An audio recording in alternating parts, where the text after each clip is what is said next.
He didn't even let her finish stepping down from the train. Walter Crane looked at Clara Whitmore the way a man looks at a horse he ordered and finds lame. A quick sweep from her worn boots to the fraying collar of her coat, and then he turned his back. Not slowly, not with the decency of hesitation. He simply turned, as though she were a door he had already decided not to open. "That's not the woman I sent for," he said to the station agent beside him, loud enough that the words carried across the platform. A woman nearby stopped fussing with her luggage. A man in a canvas coat looked over. A child tugged at her mother's sleeve and pointed. Clara stood with one foot still on the train step, her travel bag hanging from her hand, and she understood in that single moment what it felt like to be made into nothing in front of strangers. She stepped down anyway, because there was nowhere left to go back to. If you've ever been made to feel invisible in a room full of people, like you were the mistake, like your presence itself was an inconvenience, then you already know something about Clara Whitmore. And if you stay with her story to the very end, you'll understand why the worst moment of her life turned out to be the door that led her home. Before we go any further, if this is the kind of story that makes you feel something, subscribe to the channel and hit that like button. Drop your city and country in the comments so we can see how far this story has traveled. We never want you to miss what comes next. Now, back to Clara, standing alone on a platform in the Nevada cold, watching the man who was supposed to be her future walk away without looking back. The station at Harlow Creek was not much to look at in the best of seasons. In January, with a sky the color of old pewter pressing down on everything, it was the kind of place that reminded a person how small they were. The platform was raw lumber, still sticky with pine pitch in the summer months, now just cold and gray and splinter-prone. A single lantern hung from the eave of the station house, throwing a yellow circle of light that didn't reach far enough to do any real good. Clara set her bag down on the platform and looked at the space where Walter Crane had been standing. He was already at the far end now, talking to a man in a brown coat, gesturing once in her direction without turning around. The station agent, a thin man with a stained mustache, came over to her with the expression of someone who had witnessed this kind of thing before and still hadn't figured out what to say. "Ma'am," he started. "Don't," Clara said. Not rudely, just as a fact. He nodded and went back inside. She had been traveling for 11 days. She had eaten 2 proper meals in that time, the rest being whatever she could afford from station vendors between connections.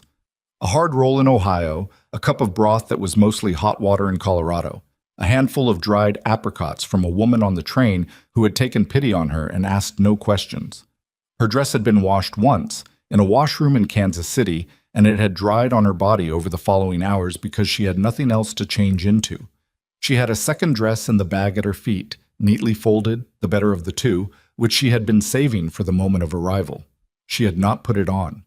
She had not wanted to arrive looking desperate. It hadn't mattered. She sat down on the edge of the platform bench, a narrow thing, warped in the middle, and looked at the mountains in the distance. They were enormous and indifferent. The wind coming off them had teeth. She pulled her coat tighter and thought, with a clarity that surprised her, that she was very tired of being strong. It was not the rejection itself that had broken her. She was honest enough with herself to acknowledge that she had not been in love with Walter Crane. She had never met him. She had exchanged 6 letters with him over 4 months. Careful letters, measured, the kind of letters you write to a stranger you are hoping will become something more. He had seemed decent enough on paper. He had a ranch, 40 head of cattle, a need for a capable woman willing to work hard and build something. She had been capable once. She had wanted, badly, to be capable again. What broke her was the audience. There were 11 people on that platform when Walter Crane dismissed her. She had counted them afterward, the way a person counts things when their mind is looking for something to hold on to. 11 people who watched a woman be looked at and found wanting and left standing with her bag at her feet. That was the thing that had weight to it. The public nature of it. The being made into a lesson other people could carry home and tell over supper. She had been the subject of that kind of talk before. After the fire that took her mother and her younger brother 2 years ago, after she had pulled herself out of the wreckage of everything she had known and tried to put herself back together in a town that looked at her and saw only tragedy, she had become accustomed to being talked about. "Poor Clara," they said. as though poverty of spirit were the most accurate thing about her, as though what happened had reduced her to a single word they could say quietly to each other when she passed. She had left Pennsylvania because she could not breathe there anymore. Every street, every neighbor's face, every familiar smell in the market, all of it was layered over with grief so thick she couldn't see the ordinary world beneath it. The advertisement for mail-order brides going west had felt, at the time, less like opportunity and more like oxygen, like something that might let her fill her lungs again. Now she was here. The lantern above the station door swayed slightly in the wind. The last of the train's steam had dissipated into the cold air. The platform was emptying. Somewhere down the road, she heard the sound of a wagon pulling away. She did not know how long she sat there before the girl appeared. She heard her first small boots on the wooden platform, unhurried, and then a pause. Clara looked up, expecting to see the station agent's child or someone's granddaughter sent to fetch something from the building. Instead, she found herself looking at a girl who was perhaps 7 or 8 years old, with dark hair that had come half loose from its braid, and a coat that was sized for someone slightly larger than her.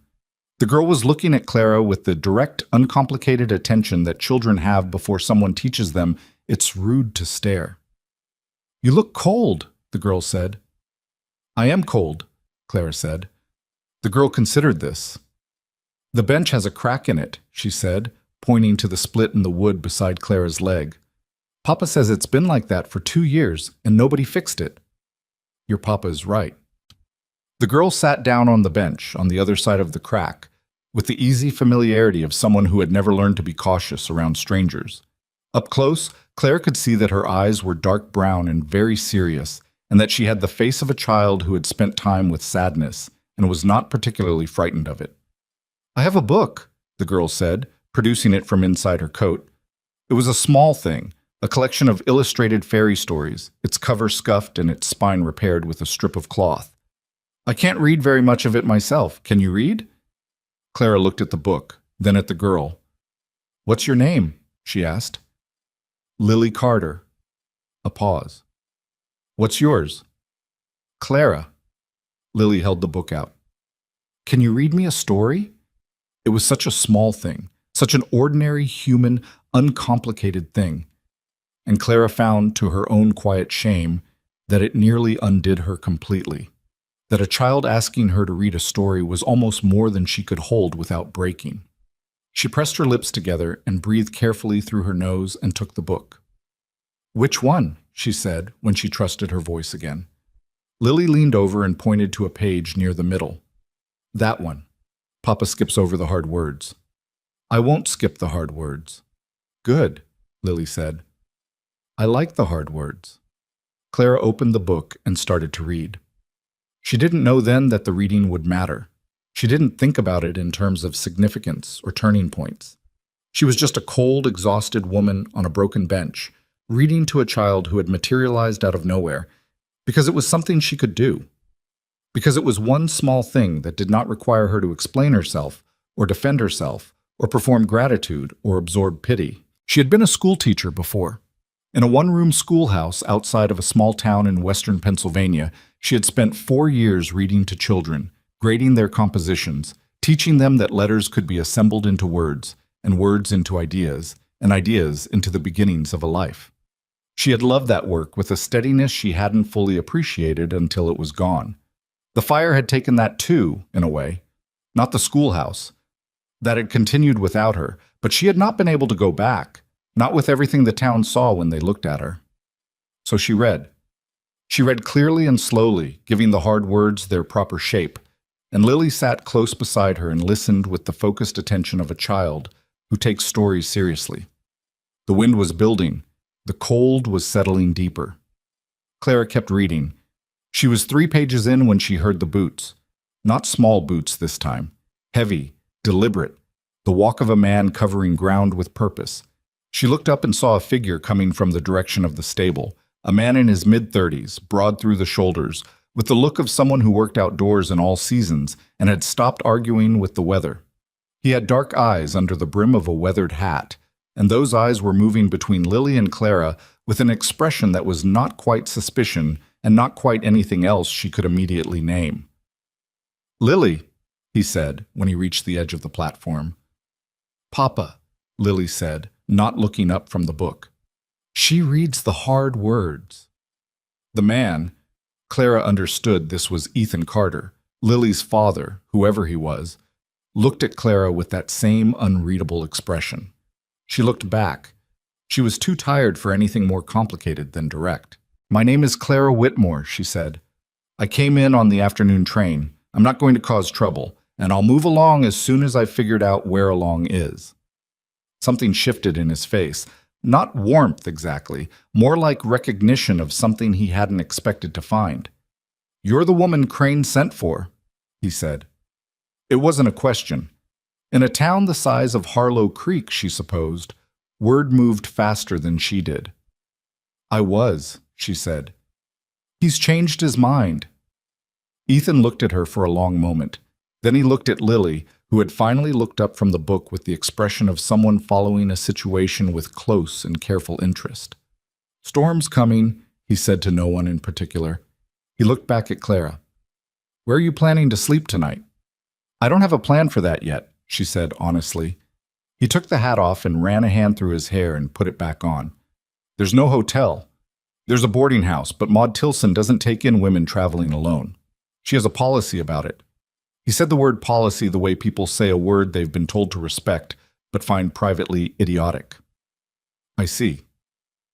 I have a spare room, he said, then quickly. I mean it as an employment offer. I need someone who can help with Lily and with the house. It's cold work, and I can't pay much. But it's a room, and there's food, and it's better than sitting on a platform in what's about to be a serious piece of weather. Clara looked at him steadily. She had spent enough of her life taking charity, and she knew the shape of it, the slightly averted gaze, the careful arrangement of words to make the receiver feel less small.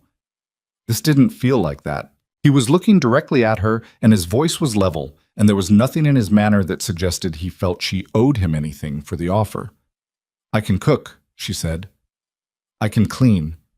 I was a school teacher for 4 years, so I can handle Lily's lessons. I'm not fragile, and I don't need to be managed. If you're offering honest work, I'll do honest work. Ethan nodded once. That's what I'm offering. Lily closed the book and slid off the bench. Can she come home with us, Papa? If she wants to, he said. Clara picked up her bag. The cold was serious now, the wind bending the dry grass at the edge of the platform flat. The lantern above the door swung in a wide arc. I want to, she said. She didn't say it gratefully. She said it the way a person states a practical decision, with the knowledge that it was the right thing and the private acknowledgement of how much it had cost her to still be someone who could make decisions at all. She had arrived in Nevada expecting a husband and a new beginning and had been turned out in front of strangers. She was leaving the platform in the company of a widower and his daughter, headed to a house she'd never seen, for work that hadn't been clearly defined. It was not what she had planned. But then, very little in the past 2 years had been what she planned. The wagon ride to the Carter Ranch took 40 minutes, and nobody said much. Lily sat between them on the bench seat and held the storybook on her lap. The road climbed gradually into the hills, away from the small clutch of buildings that made up Harlow Creek, and the landscape opened up around them in the way the Nevada landscape does. Vast and stark and particular, nothing decorative about it, just the cold facts of rock and sage and distance. Clara looked at it and felt something she hadn't expected to feel. Not comfort, exactly, but something adjacent to it, a kind of honesty in the land itself. It didn't pretend to be gentler than it was. She had lived for 2 years surrounded by people who kept trying to be kind in ways that required her to perform recovery for their benefit. The mountains in the distance didn't ask anything of her. The ranch house came into view as they rounded a bend, and Clara saw it clearly in the last thin light, a 2-story structure that had once been painted white and was now in that intermediate state between upkeep and abandonment. The kind of house where the bones were good, but the attention had been elsewhere for a while. A barn stood to the left, solid, well-maintained in the way that working structures get maintained when there isn't time or energy left over for the dwelling, fences that needed mending, a garden space that had been left unturned. She cataloged it the way she had learned to catalog things, practically without judgment. These were problems with solutions. She understood problems with solutions. It was the other kind she had trouble with. Ethan pulled the wagon up and climbed down and held up a hand to help her. She took it. His grip was brief and businesslike. "Kitchen's through the back," he said. "I'll show you the room." Inside, the house was cold in the way of places that haven't been properly warmed in some time. There was a fireplace in the main room with ash in the grate that hadn't been cleared. The kitchen had dishes stacked to dry that hadn't been put away. A child's coat was on the floor near the door. On the table, a plate from what appeared to be last night's supper had been moved aside rather than washed. It was not a dirty house. It was a sad one. Clara knew the difference. Ethan showed her the spare room. Small, with a narrow bed and a chest of drawers and a window that looked out toward the eastern hills. And said there were extra blankets in the chest and the lamp needed oil, but there was oil on the shelf in the kitchen. He said it all in the tone of a man reciting information he was slightly embarrassed not to have organized better. "It's fine," Clara said. "It's more than fine." He nodded and said supper would be whatever he could put together, and she said she'd put something together if he showed her where things were kept. He seemed, briefly, uncertain how to respond to that, as if the offer surprised him, as if he'd forgotten what it looked like when someone offered to do a thing without it being a negotiation. "Pantry's off the kitchen," he said finally. "Whatever you find." She found cornmeal and a heel of salt pork and dried beans that had been soaking in a pot on the stove, probably since morning and then forgotten. She made a meal out of it, corn porridge with the pork cut fine and cooked through it, and the beans strained and salted and dressed with a little of the drippings from the pan. It was not elegant. It was food, warm and filling, and she set it on the table and called out that it was ready. Lily came in first and sat and looked at the bowl in front of her, and then looked up at Clara with an expression that was difficult to read. "Papa burns the porridge," she said. "I know," Clara said. "He left the pot on too high." Lily considered this. "He tries." "I can see that," Clara said, and she meant it without irony. Ethan came in and sat and looked at the table and looked at Clara and said nothing. He picked up his spoon and ate. After the first few bites, something in his posture changed, barely perceptibly, just a slight releasing of some tension around his shoulders. "It's good," he said. "It's simple," Clara said. They ate in the kind of quiet that isn't uncomfortable, the kind that comes from people who are tired and have found, briefly, that they do not need to perform anything for each other. The fire Ethan had lit in the main room was warming the kitchen now. The wind outside had picked up into the full storm it had been threatening, but inside there was light and food and the sound of a child eating without being told to finish.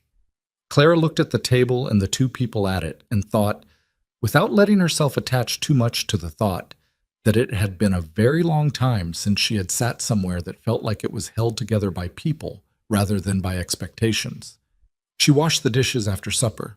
Lily dried them, badly, in the way of children who are genuinely trying. They did not talk much. But when Clara said goodnight and went to the spare room and lay down on the narrow bed with its extra blankets and listened to the storm make its considerable noise against the walls, she noticed that the thing she had been carrying since the train platform, that particular specific weight of being dismissed, had shifted slightly. Not gone, not resolved, just repositioned. She did not sleep easily. She lay in the dark and thought about the 11 people on the platform, and Walter Crane's turned back, and the long chain of events that had deposited her in a stranger's spare room on a January night in Nevada. She thought about her mother and her brother and the fire that had changed the shape of everything. She thought about the schoolroom in Pennsylvania and the faces of the children who had brought her apples and asked her the hard questions and trusted her with the parts of learning that felt frightening. She thought about Lily sitting beside her on the broken bench, holding out the storybook with the seriousness of someone offering something genuinely valuable. "I like the hard words," she had said. Clara pressed her fingers against the blanket above her and breathed. Outside, the storm did what storms do, thorough and indifferent and eventually finished. Inside the Carter house, the fire burned down slowly, and somewhere down the hall a child slept. And the man who had offered a stranger a room out of something that might have been practicality or might have been something he wasn't examining too closely, sat in the main room a while longer before going to bed. And Clara, in the narrow room with the window facing east, finally let herself close her eyes. She did not know yet what Victor Hale had set in motion. 3 states away, the moment he learned she was still alive. She did not know what was coming. For now, she only knew that she was warm, and that someone had asked her to read, and that she had answered. It was enough for one night. The first thing Clara noticed when she woke was the silence. Not complete silence. There was wind still working at the eaves, and somewhere outside a gate was knocking against its post in an irregular rhythm. But the storm had passed, and in its absence the house felt different. Stilled. The way a room feels after an argument is over, and the people in it are figuring out what they actually said. She lay still for a moment, long enough to remember where she was, and then she got up. The window showed her a world that had been rearranged overnight. Snow had come with the storm's tail end. Not deep, but enough to change the color of everything, to soften the angles of the fence posts and the roof of the barn and the long slope of the hill behind the house. The eastern sky was pale and flat, and gave no particular indication of what the day intended to do. Clara looked at it for a moment, then turned away and began to dress. The kitchen was cold. The fire had gone completely out sometime in the early hours, and the room had the stiff, indoor cold of a space that needed someone to attend to it. Clara found the wood box beside the stove, found that it held about half what it should, found the matches on the shelf where Ethan had pointed them out the night before. She had a fire going in the stove within 10 minutes. She was not fast about it. Her hands were clumsy from the cold. But she knew what she was doing, and she didn't waste effort on the parts she couldn't control. She put water on and found the coffee, which was low in the tin but sufficient, and stood at the stove warming her hands while the water heated. Through the window she could see the barn, could see that a lamp was already lit inside it. Ethan was up then. She supposed ranchers were always up before the sun. There was no version of that work that allowed for sleeping in. She had the coffee made and biscuits cut, and in the oven, using flour that was almost gone and lard and a scrape of baking powder, nothing fancy, by the time she heard boots on the back steps. Ethan came through the door with cold coming off him in waves and 2 chickens' worth of eggs in his hat, held carefully. He stopped when he saw the fire going and the coffee on the stove and the smell of something baking. His face did a complicated thing, gone through too fast for Clara to fully read. Then he set the eggs down on the counter. "You didn't have to do all that," he said. "You're paying me to run the house," Clara said. "That's what running the house looks like." He was quiet for a moment, pulling off his gloves. "I haven't been paying you anything yet. We didn't talk about a number." "We'll talk about it when I've been here long enough to know what the work actually is," she said. "Sit down. The coffee's hot." He sat. She poured and set the cup in front of him and went back to checking the biscuits. She heard him wrap both hands around the cup, the way a person does when the warmth matters more than the drinking, and something about that gesture, its plainness, its honesty, settled something in her. "Lily won't be up for another half hour," he said. "She sleeps like a stone in cold weather." "That's healthy," Clara said. "Children should sleep." A pause. "She took to you fast. She doesn't usually do that." Clara didn't respond immediately. She was taking the biscuits out, which required her full attention because the pan was uneven, and she'd learned in the first batch that the back heated faster than the front. When she set them on the counter and turned around, he was looking at her with that same expression from the night before, the one she hadn't been able to name. "She needed someone to read to her," Clara said. "I needed something to do. It wasn't complicated. Most things that look simple aren't." "Most things that look complicated aren't either," she said. She put the biscuits on the table and sat down across from him and poured herself a cup of coffee and held it the same way he was holding his, because she was also cold and the warmth also mattered. They sat for a moment without speaking. "How long had it been," Clara asked, "since the house had anyone running it?" Ethan looked at the table. 14 months, he said. "Since Margaret died." He said his wife's name the way people say the names of the dead, when they've said them enough times that the sharpest part of it has dulled, but the weight hasn't gone anywhere. Clara recognized it. She had said her mother's name and her brother's name enough times to know. "I'm sorry," she said, not as a formality, as a fact. "She got sick in the autumn and was gone by November," he said. "It went fast. I kept thinking it would slow down, and it didn't." He picked up a biscuit and looked at it for a moment as if deciding something. "Lily doesn't talk about her much. I think she believes she's supposed to be finished being sad about it by now. Someone told her that, I think. I don't know who." "Someone always tells children that," Clara said quietly. He ate the biscuit, chewed, swallowed, drank his coffee. "These are good," he said. "The flour's nearly gone. I'll get more on Friday when I go into town." "The wood box is low too." He nodded. "I know. I'll split more today." He looked at her sideways. "You going to inventory everything that's wrong with the place?" "Eventually," she said. "I thought I'd start with the things that are actually cold." Something crossed his face that was almost a smile. Almost. It didn't quite make it, but it came close. The sound of small feet on the stairs announced Lily 10 minutes before Ethan had predicted, which said something about either his knowledge of his daughter's habits or the power of the smell of biscuits. She came into the kitchen still pulling her hair out of her face, her stockings uneven, one braid done and the other not started. She stopped when she saw Clara at the table, and something in her small face shifted into a particular kind of relief, the kind that Clara recognized as the expression of a child who had gone to sleep uncertain of what they'd find in the morning. "You're still here," Lily said. "I'm still here," Clara said. Lily sat down and pulled a biscuit toward herself. "I thought maybe you'd leave in the night. People sometimes do that." Clara looked at the girl steadily. "I don't leave in the night." Lily bit into the biscuit and chewed with the focused seriousness of someone for whom eating is practical rather than social. After a moment, she said without looking up, "Papa burns everything." "Lily," Ethan said. "It's true," Lily said reasonably. "You do." "I know I do," he said. Lily looked at Clara.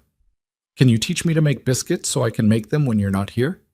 The question was artless, the uncalculated directness of a child who has not yet learned to frame requests as less than they are. But Clara heard the thing underneath it, the contingency clause built into the asking. "When you're not here," as though she expected the situation to be temporary, as though permanence was something she'd stopped assuming. "Yes," Clara said. "I'll teach you." Lily nodded and finished her biscuit and asked for another one and ate that too. Ethan drank 3 cups of coffee and didn't say much, but he didn't seem to need to. It was a quiet breakfast, but it wasn't empty quiet. It had the texture of something real in it. When Ethan pushed back his chair and put on his coat to go back out to the barn, he paused at the door. "There's a list on the shelf in the front room," he said. "Things that need doing inside. Margaret started it before she got sick, and I haven't—" He stopped. Started again. "I haven't touched it. If there's things on there you can handle, handle them. If there's things I need to know about, write them down and I'll look at it in the evening." He went out before she could answer. Clara found the list.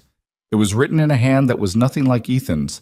She could tell because there were 2 items added in a rougher, more pressured script that must have been his attempts to continue it. Margaret Carter had written in a small, careful hand, the letters even and deliberate, the kind of handwriting that comes from someone who learned penmanship, from a teacher who considered it important. The list had been written in pencil on the inside of a flour sack that had been cut flat and smoothed. It was 17 items long. Repair curtain in east bedroom. Resole Lily's winter boots or order new. Check pantry for weevil in the cornmeal tin. Mend Ethan's work shirt left shoulder seam. Organize the attic so the winter things can be found. Fix latch on the cellar door. Clara stood there and read it twice. She was not a sentimental woman by nature. She had been once, maybe, before the fire, before the years of being careful with herself. But something about that list in that neat handwriting, the ordinary, urgent, domestic attention of it, the Resole Lily's boots, the fix the cellar latch, made her chest tighten in a way that had nothing to do with grief for a woman she'd never met, and everything to do with recognition. A woman had stood in this house and written down everything that needed her attention, all the small, crucial things that kept a family from fraying, and then she had died before she could do any of them. And the house had been waiting. Clara folded the flour sack and put it in her apron pocket and began. She did not attempt everything in one day. She was not foolish about it, and she was not performing diligence for an audience. She worked through the morning on the things she could do without materials she didn't have. She found the weevils in the cornmeal tin and dealt with them. She mended the curtain with thread from the small sewing box she found in the chest at the foot of Margaret's bed. She sorted through the attic for 2 hours until she found the box of winter things: Lily's heavier coat, an extra set of blankets, 2 wool scarves, and brought them down. She found in the attic a box she wasn't looking for. It was small, wooden, with a clasp but no lock, and it had Margaret Carter's name written on a piece of paper tucked under the clasp. Clara set it aside without opening it. It was not hers to open. She carried the winter box downstairs and set Margaret's box on the shelf beside the stairs, where Ethan would see it, and she went back to work. At midday, she sat with Lily for 2 hours at the kitchen table, and they worked through the girls' sums, which Lily found boring and slightly offensive, and the first few pages of a primer that Ethan had ordered from somewhere and which had arrived too advanced for where Lily actually was. Clara assessed this quickly and set the primer aside and took a piece of paper and drew the alphabet in large, clear letters and began from there. "I already know the letters," Lily said, somewhat affronted. "Show me," Clara said. Lily showed her. She knew most of them. She was uncertain about G and Q and made them hesitantly, looking at Clara's face for confirmation. "All right," Clara said. "You know the letters. Now we're going to learn what they do when you put them together." Lily considered this. "Like how they make words?" "Like how they make words. I know some words." "You know some words by sight," Clara said. "That's different from knowing how to build them. I want you to be able to take apart any word you don't know and put it back together until it makes sense." Lily looked at her with those serious dark eyes. "Why?" "Because then no one can hand you something written down and have it mean nothing to you," Clara said. "Words on paper are just someone talking when they're not in the room. Once you can read them, you can hear anyone." Lily was quiet for a moment. "Even dead people?" Clara paused. "Even dead people." That landed somewhere in the girl's face, not with sadness, but with something more like relief, like a door opening onto a view she hadn't known existed. She looked down at the alphabet on the paper and traced her finger over the letters with a new quality of attention. They worked until Clara's voice started to go rough. She'd been talking for 2 hours.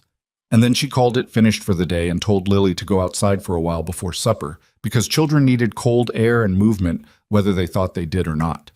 Lily went, without protest, which Clara suspected was less about obedience and more about genuine enthusiasm for the out-of-doors. Clara stood at the kitchen window and watched the girl cross the yard toward the fence at the back edge of the property, her coat now the proper winter one and properly buttoned, and felt something she didn't have a precise name for. It was adjacent to useful, adjacent to needed. Those were not things she had been particularly able to feel in the last 2 years, and they fit oddly now, like a pair of shoes she'd worn before but not recently. She was still standing at the window when she heard the wagon. Not Ethan. His horse was in the barn, and she'd have heard him bring it out. This was a different sound, the particular knock and roll of a vehicle coming up the road at a pace that said business, not leisure. Clara watched from the window as a small buggy came into the yard, and the man driving it climbed down with the brisk efficiency of someone who has a destination and is arriving at it. He was perhaps 50, with a neat coat that had been expensive once and was maintained carefully, and he had the particular bearing of a man who has spent a long time being the most important person in most of the rooms he enters. He looked at the house, and then at the barn, and then he walked toward the barn. A few minutes later, he came back out with Ethan, and the two of them stood in the yard talking. Clara could not hear them. She watched Ethan's posture, the way he stood when he didn't like what he was being told, but was keeping himself level. She recognized that posture. She had seen it on men who were being patient under pressure, men who were choosing their words because they couldn't choose the situation. After about 10 minutes, the man got back in his buggy and drove out the way he'd come. Ethan stood in the yard for a moment and looked at the gate, and then came in through the back door. He took his hat off and held it in both hands. "That was Dale Fitch," he said. Clara turned from the window. "Who is Dale Fitch?" "He owns the Fitch Land Company. Half the property in this valley either went through him or has a lien that goes through him." Ethan set his hat on the hook by the door. "He wants to buy me out. Has wanted to for 2 years. Says the water rights on the east side of my property make the whole parcel more valuable than I realize. What did you tell him? Same thing I always tell him. Ethan moved to the stove and poured himself water from the kettle. That I'm not selling. He didn't look pleased. Ethan glanced at her. You watched. I was standing at the window, Clara said simply. What does he usually do when you say no? Comes back in 3 months with the number higher. Ethan drank the water. 3 visits in 2 years. He's patient. Or persistent, Clara said. Those aren't the same thing. Ethan looked at her for a moment. No, he said slowly. They're not. He didn't say anything else about Fitch that evening, and Clara didn't press it. She made supper, a proper one, because she'd found a slab of bacon in the cellar, and there were still eggs from the morning, and they ate, the 3 of them, and Lily told her father about the letters and what they do when you put them together, demonstrating on a piece of paper with a pencil nub she'd appropriated from somewhere. Ethan watched his daughter explain phonics at the supper table with the expression of a man who is trying not to show how much the sight of something costs him. Clara saw it and looked away. Some things deserve their privacy. The weeks that followed had the quality of a thing being carefully assembled. Not quickly, not dramatically. Just steadily, piece by piece, the way a fence gets built or a field gets cleared. Clara worked through Margaret's list. She couldn't do everything. She needed materials she didn't have, and some of the items required Ethan's involvement, but she moved through it methodically, and the house responded the way houses respond to attention, not with transformation, just with improvement. Warmth where there had been drafts. Order where there had been drift. Small dignities returned to spaces that had been functioning without them. She taught Lily every morning and most afternoons. The girl was sharp, which Clara had suspected from the start, the kind of sharp that shows itself sideways in the questions a child asks when they think no one is paying close attention. Lily asked oblique questions. She wanted to know not just what things were, but why they were arranged the way they were, why the rules were the rules, whether the rules had always been the same, or whether someone had changed them once and could change them again. These were the questions that made Clara stay up some nights thinking about how to answer them accurately and without oversimplifying. She liked the work. She had not expected to like it as much as she did. She had expected to be grateful for it, which was different. Ethan gave her the agreed-upon wage at the end of the first month, a small amount, enough, and said nothing beyond the handing over of it. She took it without ceremony. They had found, in those weeks, a way of existing in proximity that didn't require much performance from either of them. They were not easy with each other, not in the way of people who have known each other long, but they were honest, which Clara had come to believe was rarer and worth more. There were difficult days. There was a Wednesday when Lily woke crying from a dream she wouldn't describe and wouldn't be comforted by her father, and finally, at past midnight, came and knocked on Clara's door and said only, "Can I sit in here?" Clara said yes and pulled the blanket from the end of the bed, and Lily sat in the chair by the window wrapped in it and eventually fell back asleep, and neither of them spoke about it in the morning. There was a Saturday when Clara went into Harlow Creek with Ethan to get the flour and whatever else was needed, and they passed Walter Crane on the main street. He looked at her with the brief, assessing look of a man who has discarded something and is mildly surprised to find it still present in his vicinity. Clara looked at him with nothing particular in her expression and kept walking. Ethan, who had seen the exchange, said nothing until they were in the general store. "That bother you?" he asked quietly. "Yes," she said without hesitation. "But not the way it would have a month ago." He nodded and went to talk to the man at the counter. She stood in the store and looked at the shelves and thought about the difference between a wound that's fresh and a wound that's beginning to close. They were both wounds. But the closing one, at least, you could move around in. Word had gotten out about Clara, as word does in small places.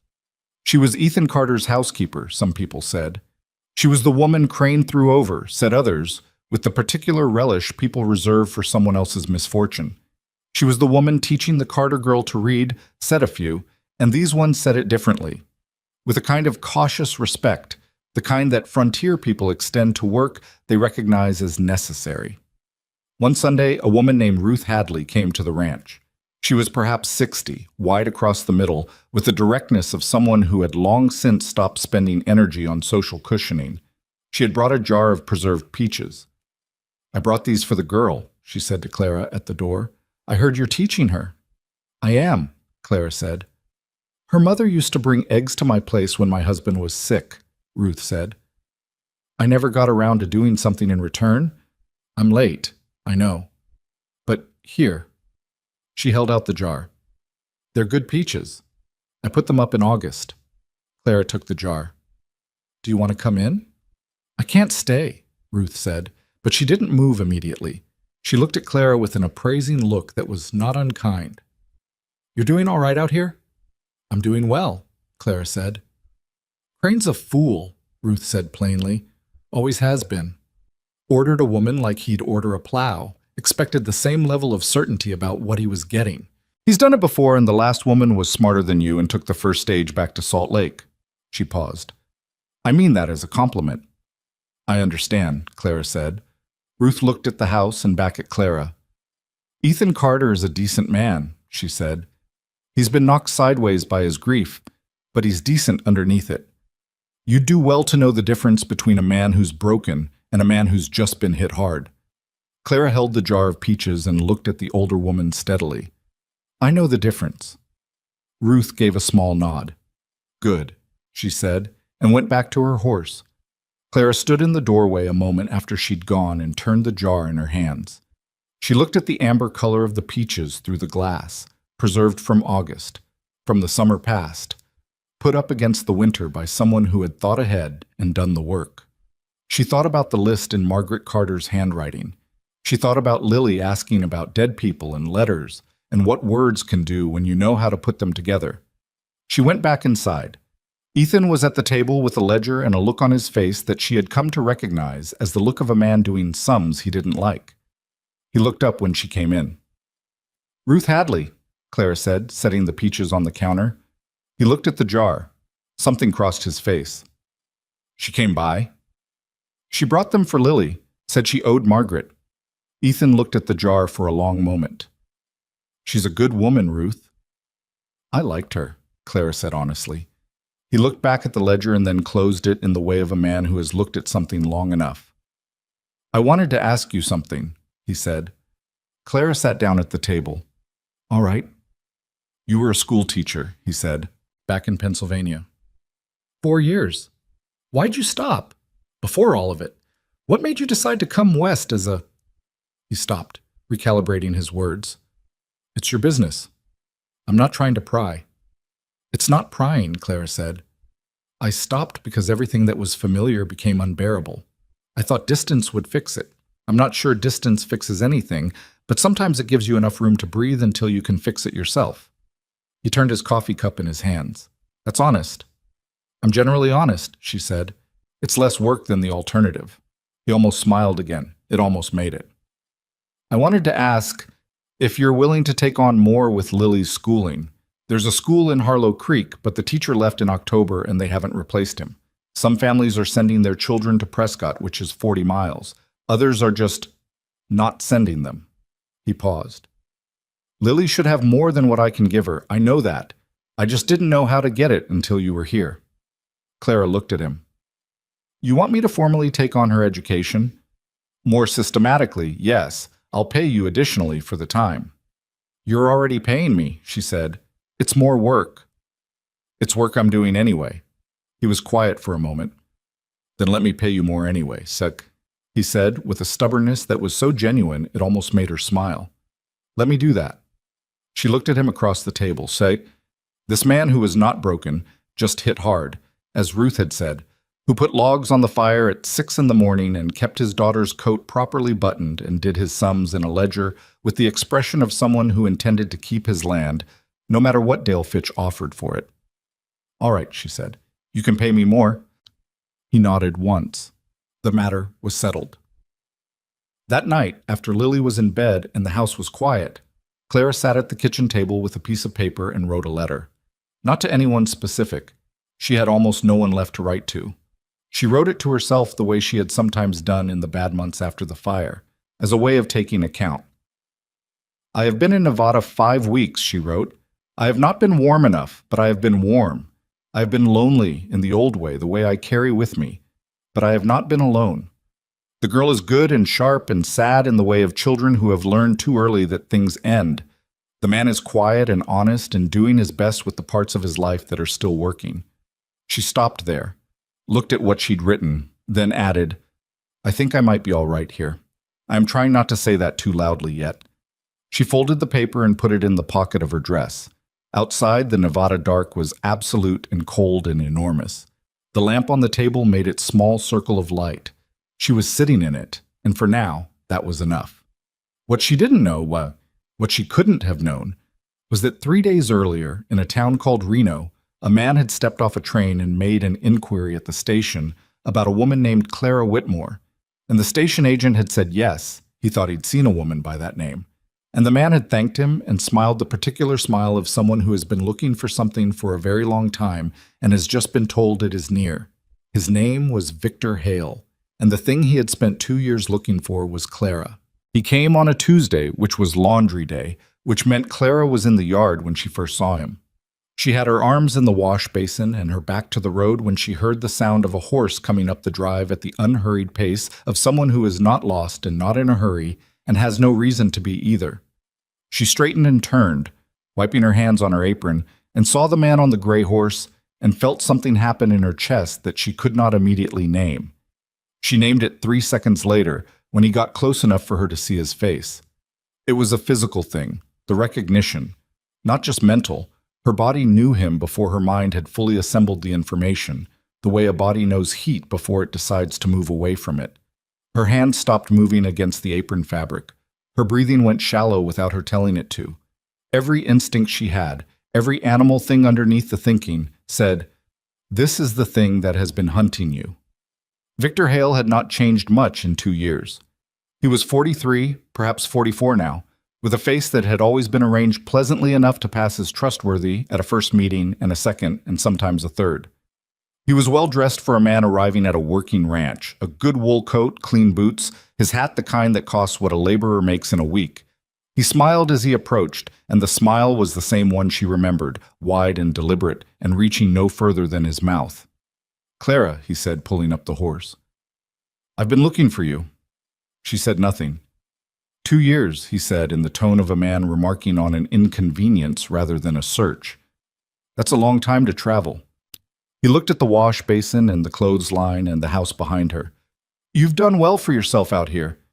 A rancher's, what, housekeeper?" "What do you want, Victor?" she said. Her voice came out steadier than she had expected. She was distantly grateful for that. "I want to talk," he said. "That's all. I've come a long way to talk." "You came a long way the last time, too," she said, "when you burned my family's house down." His expression didn't change. That was the thing about Victor Hale. His face was something he operated rather than something that told the truth about him. "That's a serious accusation," he said pleasantly, "and I believe the official finding was accidental fire, faulty stove. You were there. You know what they said." "I know what I saw," Clara said. "Clara." He swung down from the horse, which was what she'd been afraid he'd do, because it changed the geometry of the situation, put him on her level and closer. She took one step back without meaning to, and hated herself for it. "You've been carrying this story around with you for 2 years, and it hasn't done you any good. Look at you, out here in the middle of nowhere, washing someone else's clothes. Is this the life you wanted?" "Yes," she said flatly. "It is." Something moved in his eyes. Not anger. Not yet. Something more like recalibration. He had expected, she understood, a different version of her. The one from 2 years ago, the one who had been so destroyed by grief and shock that she'd barely been able to string together a sentence when the investigators came asking. He had expected fear that would make her compliant, exhaustion that would make her doubting, isolation that would make her feel she had no options. He had not expected this. "I need you to sign something," he said. The pleasantness in his voice dropped a register, became something more businesslike. "A statement, confirming that what happened in Claremont was an accident, that you misremember the details. You were in shock, it was dark, you were grieving. All of that is true, Clara. Juries understand that. People misremember things in trauma." "I didn't misremember anything," she said. "The land is being transferred, but," he said. Your family's land in Claremont. I have a buyer and we are very close to completing the transaction. Your testimony, even the possibility of your testimony, is the only thing that complicates it. Sign the statement, Clara. I'll pay you for it. Enough to... He looked at the wash basin again. Enough to do better than this. Get off this property, Clara said. He looked at her for a long moment. I'll come back, he said. Think about it. There's nothing to think about. Think about it anyway, he said, and put his foot back in the stirrup, and was gone back down the road with the same unhurried pace he'd arrived with. Clara stood in the yard until the sound of the horse disappeared, and then she sat down on the edge of the water trough because her legs had decided they were finished standing. She sat there for a few minutes, her hands pressed flat on her thighs, and breathed. Then she got up and finished the laundry. She had learned, in the 2 years since the fire, that the body's work is the most reliable thing available when the mind is in chaos. Wring the shirt, hang it on the line, smooth the fabric so it dries without too many wrinkles. These were true things. They had edges and weight and outcomes. She held on to them until she was steady enough to think. She was taking the last items from the basket when she heard boots behind her and turned to find Ethan coming from the direction of the fence line. A post driver over one shoulder, his hat pushed back on his head the way it got when he'd been working hard in cold air. He stopped when he saw her face. What happened? He said. Not a question. She told him. All of it. Not the edited version, not the version she had been carrying around for 2 years told in pieces to no one. The complete thing. The fire, her mother and brother, the official finding of accident, her own testimony that no one had believed or acted on because Victor Hale had been in Claremont for 30 years and owned property adjacent to half the county and sat on the land assessment board. The fact that he wanted her family's land because of the water rights running through the eastern portion of it. The fact that with her mother and brother gone, and Clara having no documentation, no deed in her own name, no legal standing, the land was effectively uncontested. Ethan stood and listened. He had set the post driver down. He didn't interrupt, didn't shift his weight with impatience, didn't offer reassurances in the middle of the telling. He just listened, with the complete attention of a man who understands that some things need to be said in full before they can be responded to. When she finished, he was quiet for a moment. He came here, Ethan said. To this property? Yes. Asking you to sign a statement? Yes. He looked at the road where the gray horse had gone. He'll be staying somewhere in Harlow Creek. There are only 2 places, the boarding house or the hotel on 2nd Street. He paused. He'll come back. I know, Claire said. When he does, Ethan said, he needs to find that you are not alone here and that the people around you know what he is. He looked at her directly. We should go see the sheriff. Clara looked back at him. She had been to a sheriff before. She had sat across a desk from a man who was polite and thorough and ultimately told her that without physical evidence or eyewitness corroboration, there was nothing he could do about an official finding of accidental fire. She had left that office in Claremont understanding that the official version of events had more infrastructure than the truth. I tried that, she said. You tried it alone, in a place where he had 30 years of relationships, and you had a grief-damaged reputation and no documentation, Ethan said, not unkindly. This is different. She looked at him for a long moment. Why does it matter to you? She asked. Not with suspicion. Genuinely. This isn't your trouble. You're on my property, he said. That makes it my trouble by default. He picked up the post driver. And you've been here 6 weeks and you've fixed half of what was wrong with this house. And my daughter is reading actual sentences now, and you make better coffee than anyone in this county. He paused. I'm not inclined to let a man like that come onto my land and frighten someone who works for me. It was not a declaration of anything. It was stated in the same practical, unembellished tone he used for most things. Clara recognized it for what it was, not a rescue, not a grand gesture, just a man telling her clearly that she was not alone. And something in her that had been held very tight for a long time released slightly. All right, she said. We'll go see the sheriff. They went the following morning. Lily stayed with Ruth Hadley, who received this information with the no questions efficiency of a woman who has lived long enough to know when a situation doesn't require explanation. Ethan drove the wagon, and Clara sat beside him and gave him the rest of the details on the way. The name of the sheriff in Claremont she'd spoken to, the name of the buyer Victor had mentioned, the specific nature of the land and the water rights. Sheriff Tom Ardell was a man of perhaps 55 with a face weathered to the consistency of old saddle leather and the manner of someone who distinguishes between problems that are his to solve and problems that aren't, and applies that distinction without apology. He listened to Clara's account with the attention of a man who is actually listening, not waiting for his turn to speak. "Victor Hale," he said when she finished. "You know the name?" Ethan said. "I know it tangentially," Ardell said. "Land transactions in the eastern part of the state. Some disputes over water rights that got resolved in ways that didn't entirely make sense to the people on the losing side." He tapped his pen on the desk.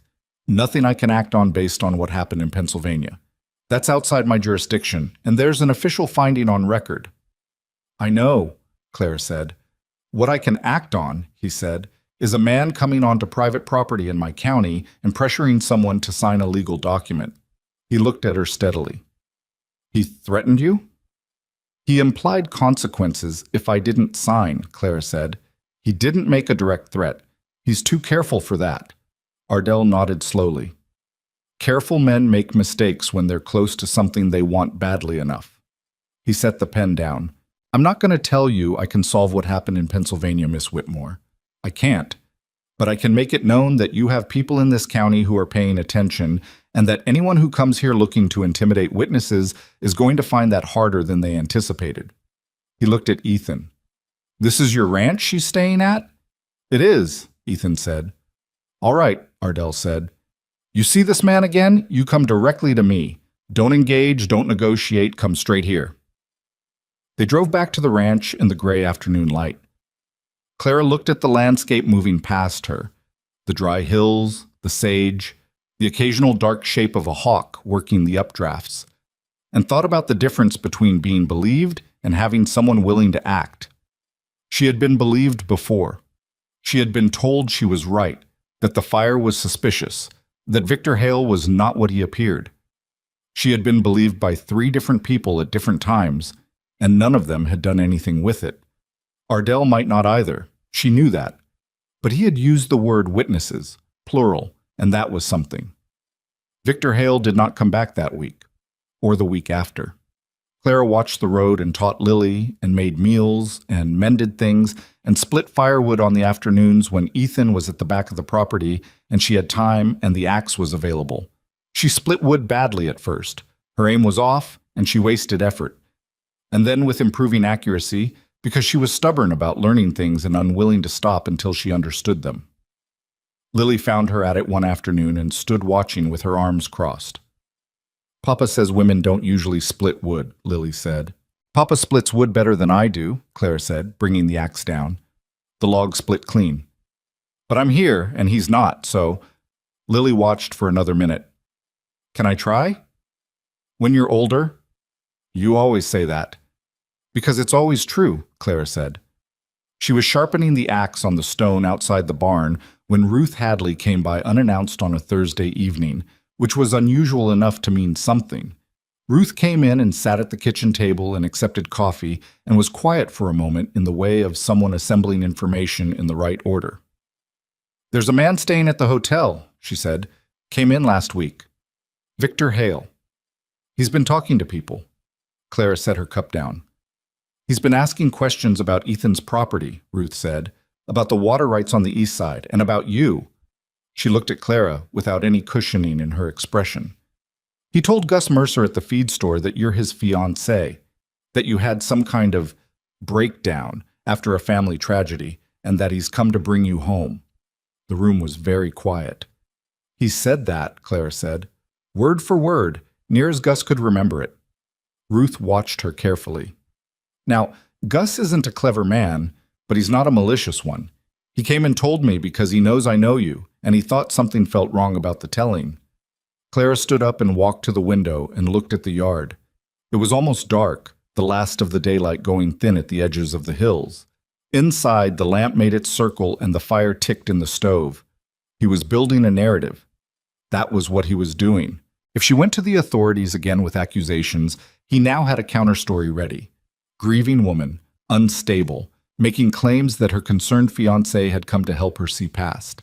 He was patient, and he was methodical, and he had done this before, she was certain, to people who had fewer resources than she did, and no one to come home to afterward. She heard Ethan's boots on the back steps and turned from the window.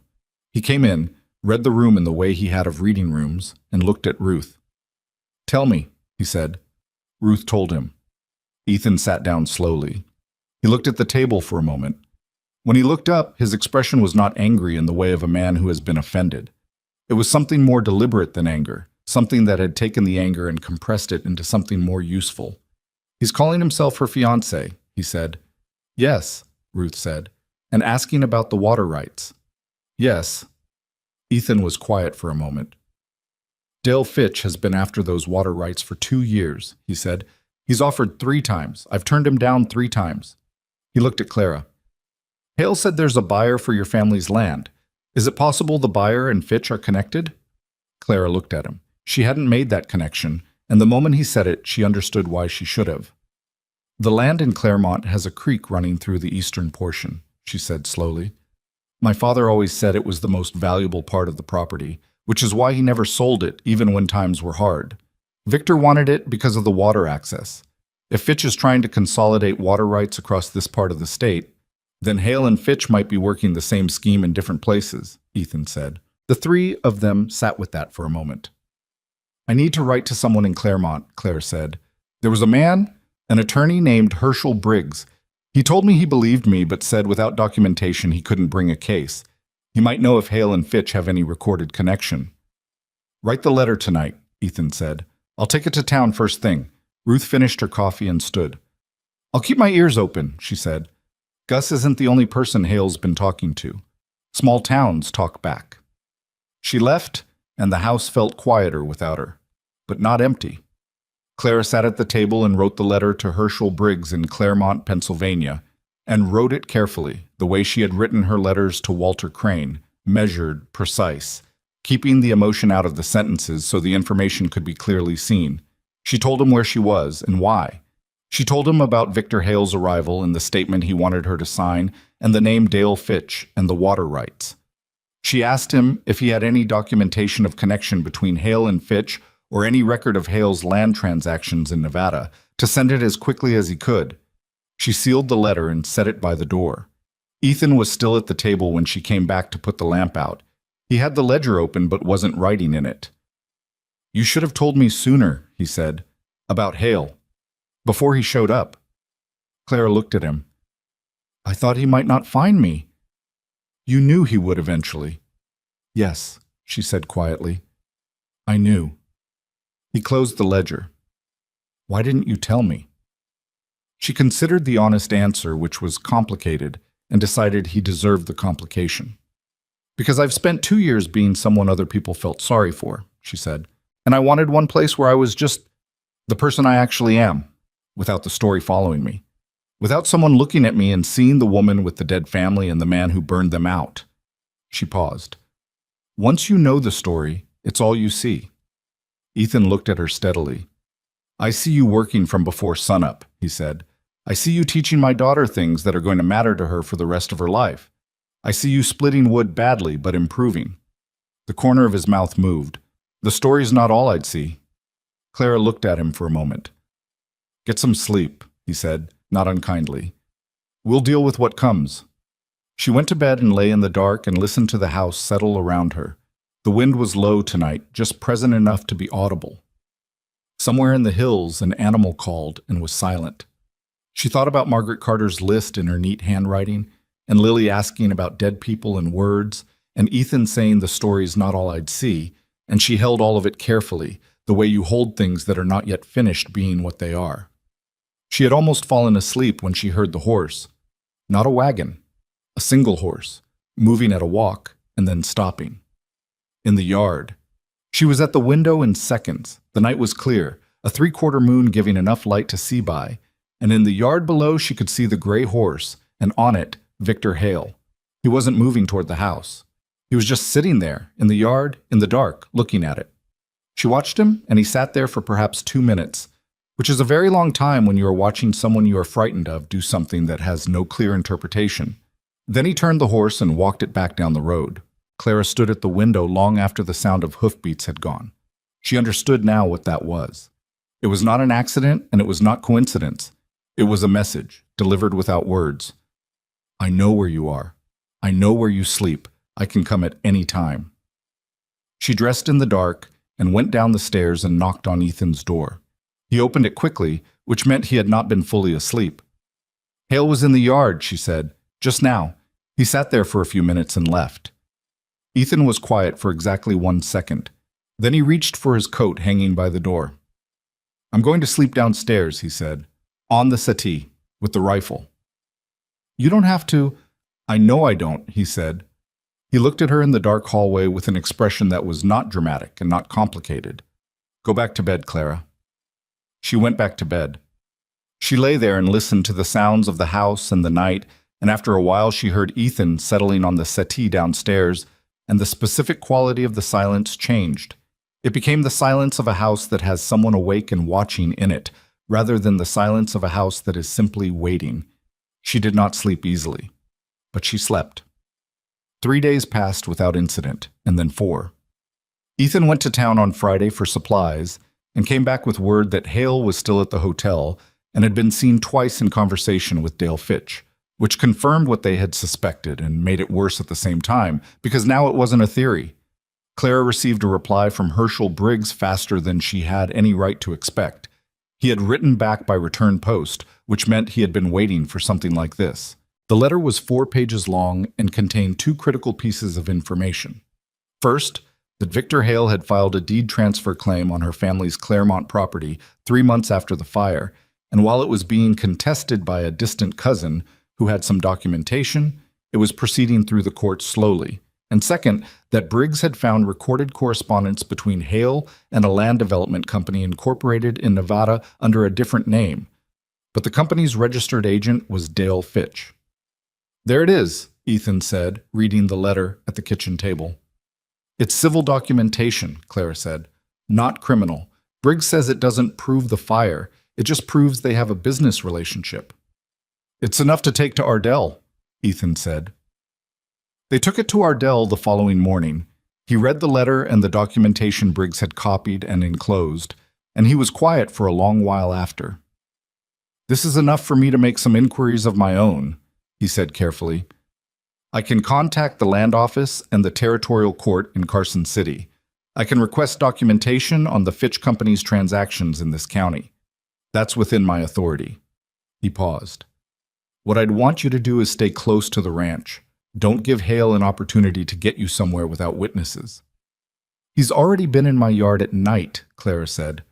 Ardell looked at her sharply. When? She told him about the gray horse, the 2 minutes in the yard, the message without words. Ardell's expression shifted into something harder.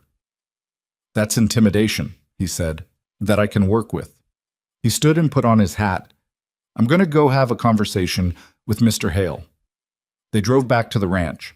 The afternoon was cold and clear, the kind of Nevada afternoon that is beautiful in the way of things that have no interest in whether you appreciate them. Clara looked at the hills and thought about the letter from Briggs and the Fitch Company and the long, careful architecture of what Victor Hale had been building across 2 states, and perhaps more. She thought about her mother and her brother, and the fire, and the cold floor of the station platform in Harlow Creek, and Lily holding out the storybook. She thought about how much of her life in the past 2 years had been about surviving, and how different that was from actually living, and how strange it was that the place she had finally been able to feel the difference was a broken-benched ranch in Nevada that she had arrived at by accident and rejection. She was thinking all of this when they came around the last bend in the road before the ranch and saw the smoke. Not cooking smoke, not chimney smoke. The black, thick, greedy smoke of something burning that was not meant to burn, rising from the direction of the barn. Ethan snapped the reins before she could speak. She grabbed the side of the wagon as it lurched forward, her eyes fixed on the smoke, and felt something drop through her like cold water. The recognition, the bone-deep recognition, of what this was and what it meant and who had done it. She had seen this smoke before. She had been 14 years old, and she had stood in a field and watched it rise and not understood for several seconds what it was eating. She understood now. "Lily," she said. "She's at Ruth's," Ethan said, his voice very controlled. "She's at Ruth's." The barn was fully involved by the time they reached the yard, the fire moving through the dry wood with a speed that left no ambiguity about where it had started or whether it was accidental. Ethan went for the water pump, and Clara went for the fence gate because there were 2 horses in the paddock adjacent, and they were wild-eyed and plunging at the fence, and if the fire jumped the fence line, they would be trapped. She got the gate open, and the horses went through it and out into the open field, and she turned back to find Ethan working the pump with everything he had. But the barn was gone. It was already gone. The structure was a frame of fire, and it was all about keeping it from the house now. She helped him. She didn't think about her hands or the heat or the fact that she was in the smoke and could barely see. She worked the water and they worked the line between the barn and the house, and they kept it wet, and the wind, for once, did not make things worse, held steady in a direction that pushed the fire away from the house rather than toward it. It was nearly an hour before it was clearly contained. They stood in the yard, both of them, breathing smoke and looking at what was left of the barn. The structure was gone. The tools, the feed, the equipment. She didn't know what was salvageable and suspected most of it wasn't.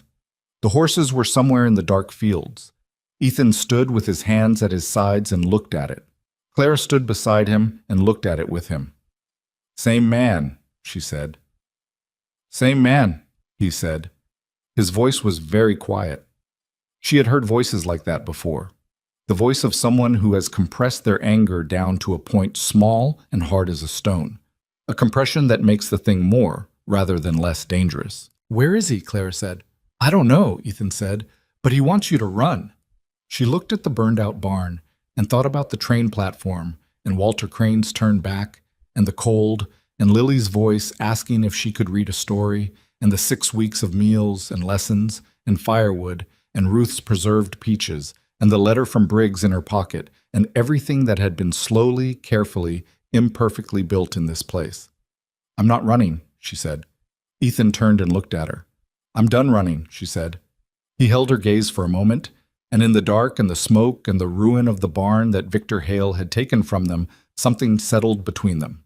Not romantic, not yet anything that had a name, just the specific weight of 2 people standing in the same damage and deciding together that they will not be moved. "All right," he said. He turned back toward the house. "I'm going to get the rifle," he said, "and then I'm going to go find where he is." "No," Clara said. He stopped. "We go to Ardell," she said. "Tonight. Now. Not because I'm afraid of what you'll do to him. Because I want what happens to him to stick. I want it on record. I want it done in the open where it can't be made to disappear." She looked at him steadily. "If you go after him alone in the dark, it becomes your word against his.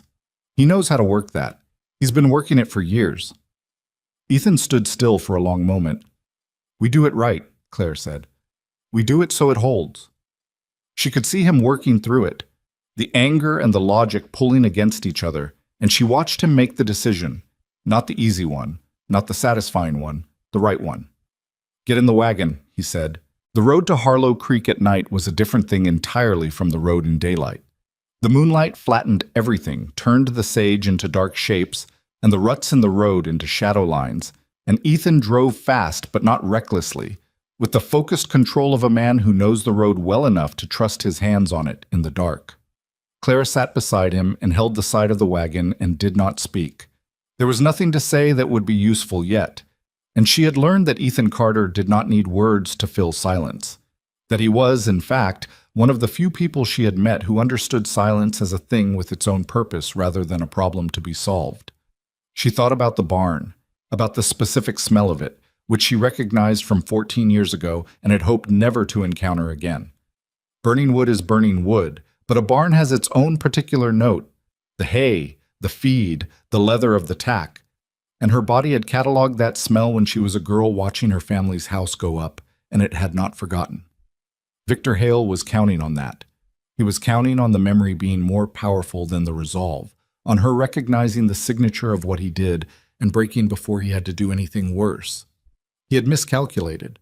Not because she wasn't frightened, she was.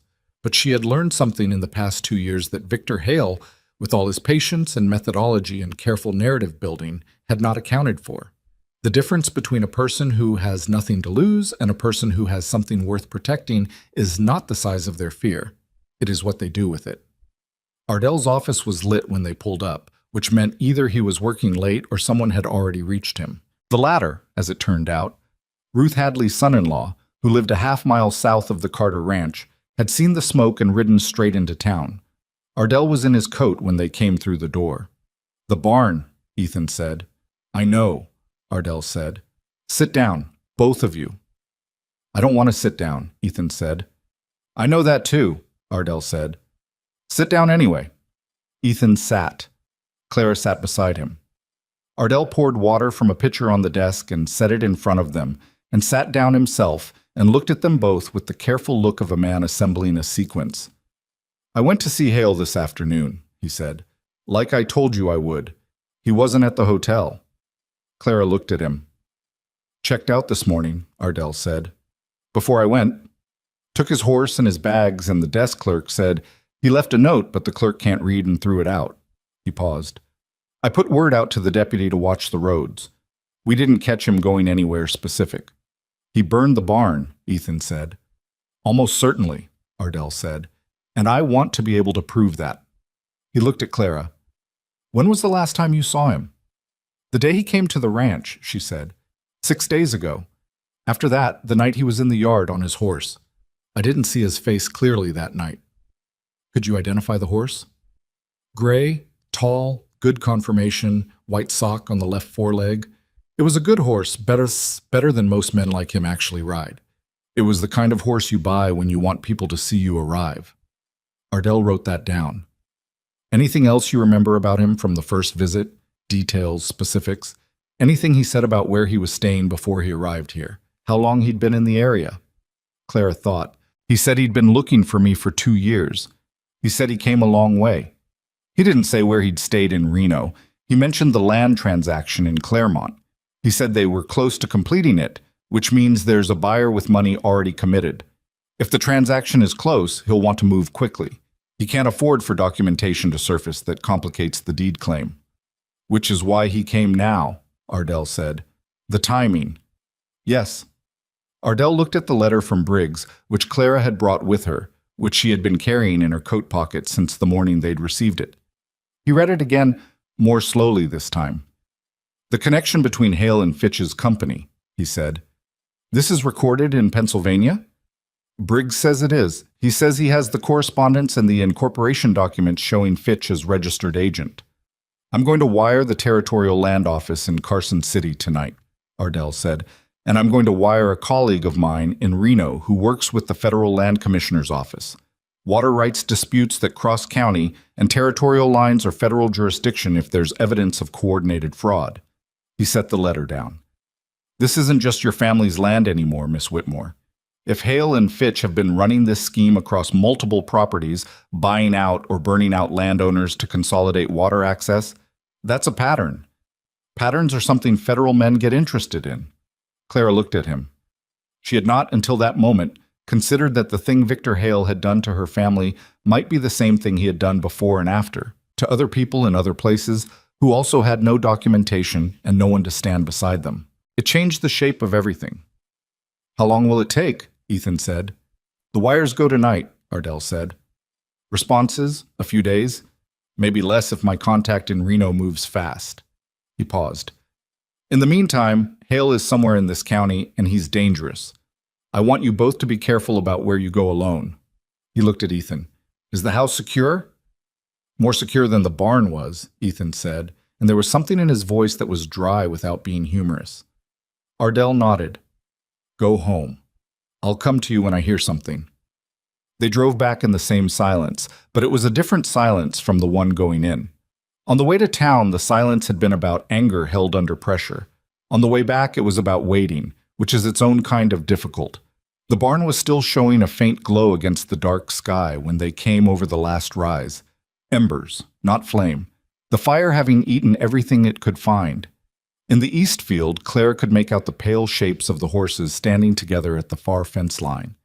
Ethan stopped the wagon in the yard and looked at where the barn had been. "My father built that barn," he said. "Took him and 2 neighbors 3 weeks." Clara said nothing. There was nothing to say that wasn't inadequate. "The horses are all right," he said after a moment.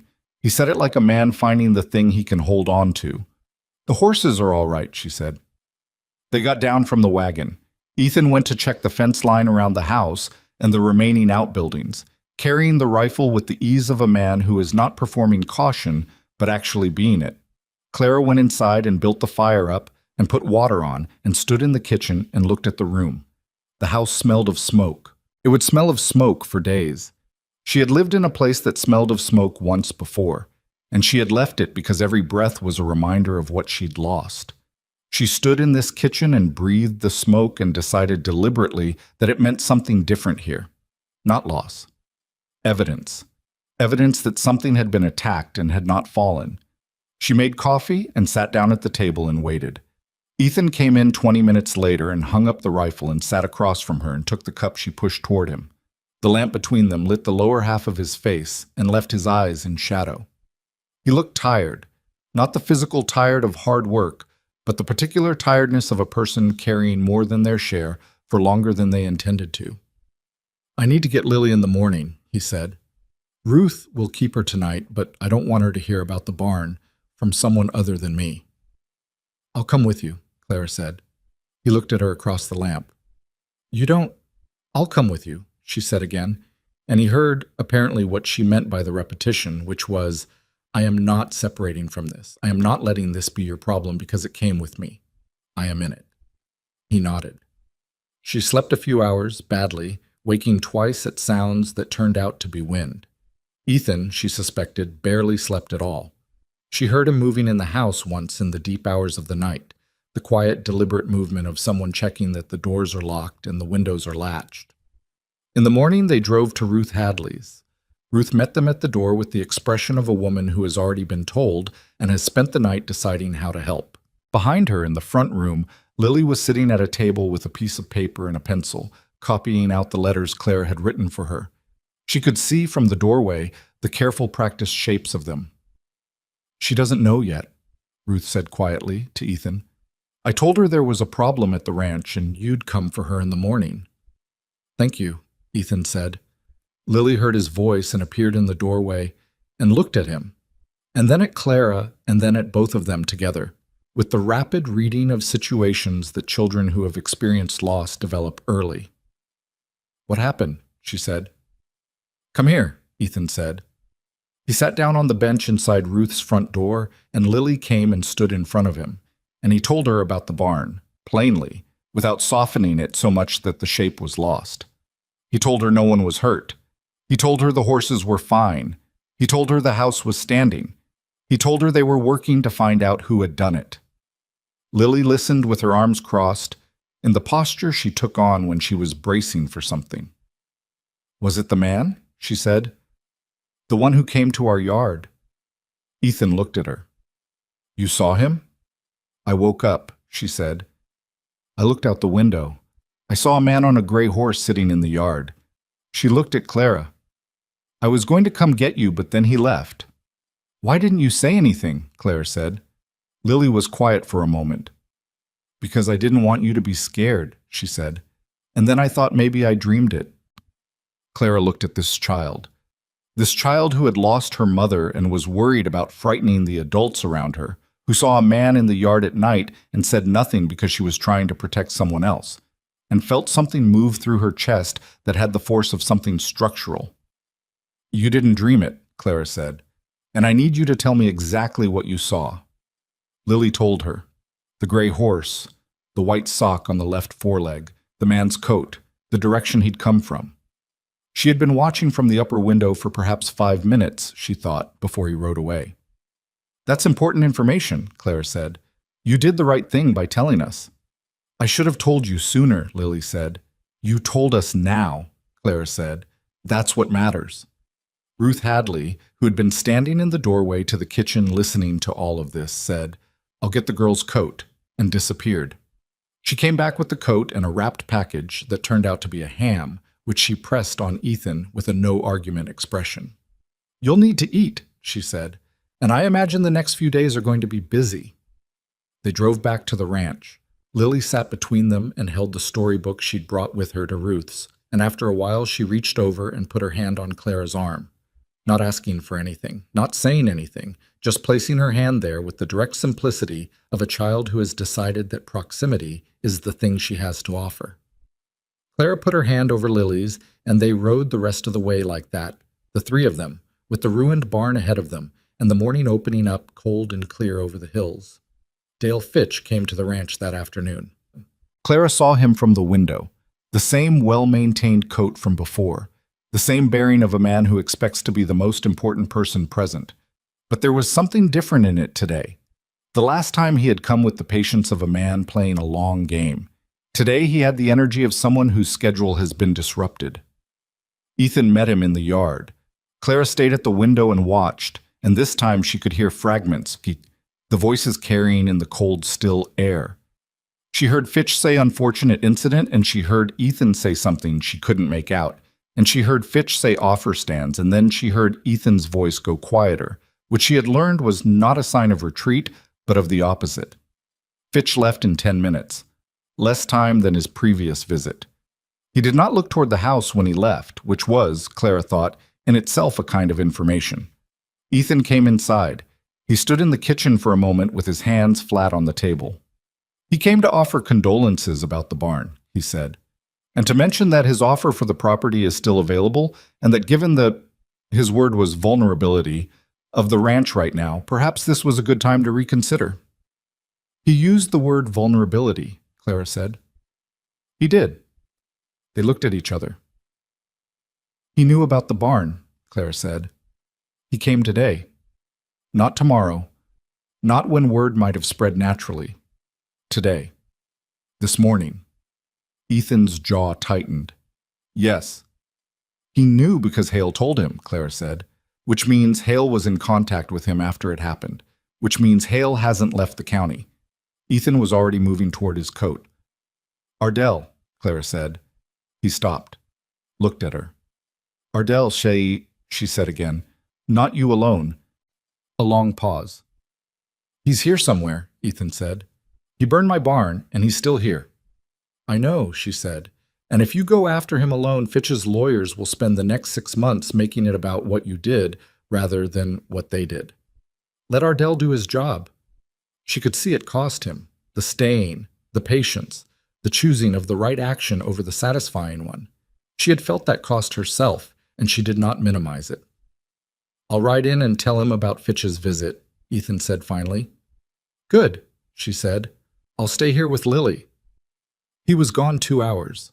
They were the longest 2 hours Clara had spent since arriving in Nevada, longer in some ways than the night of the fire, because then there had been something to do.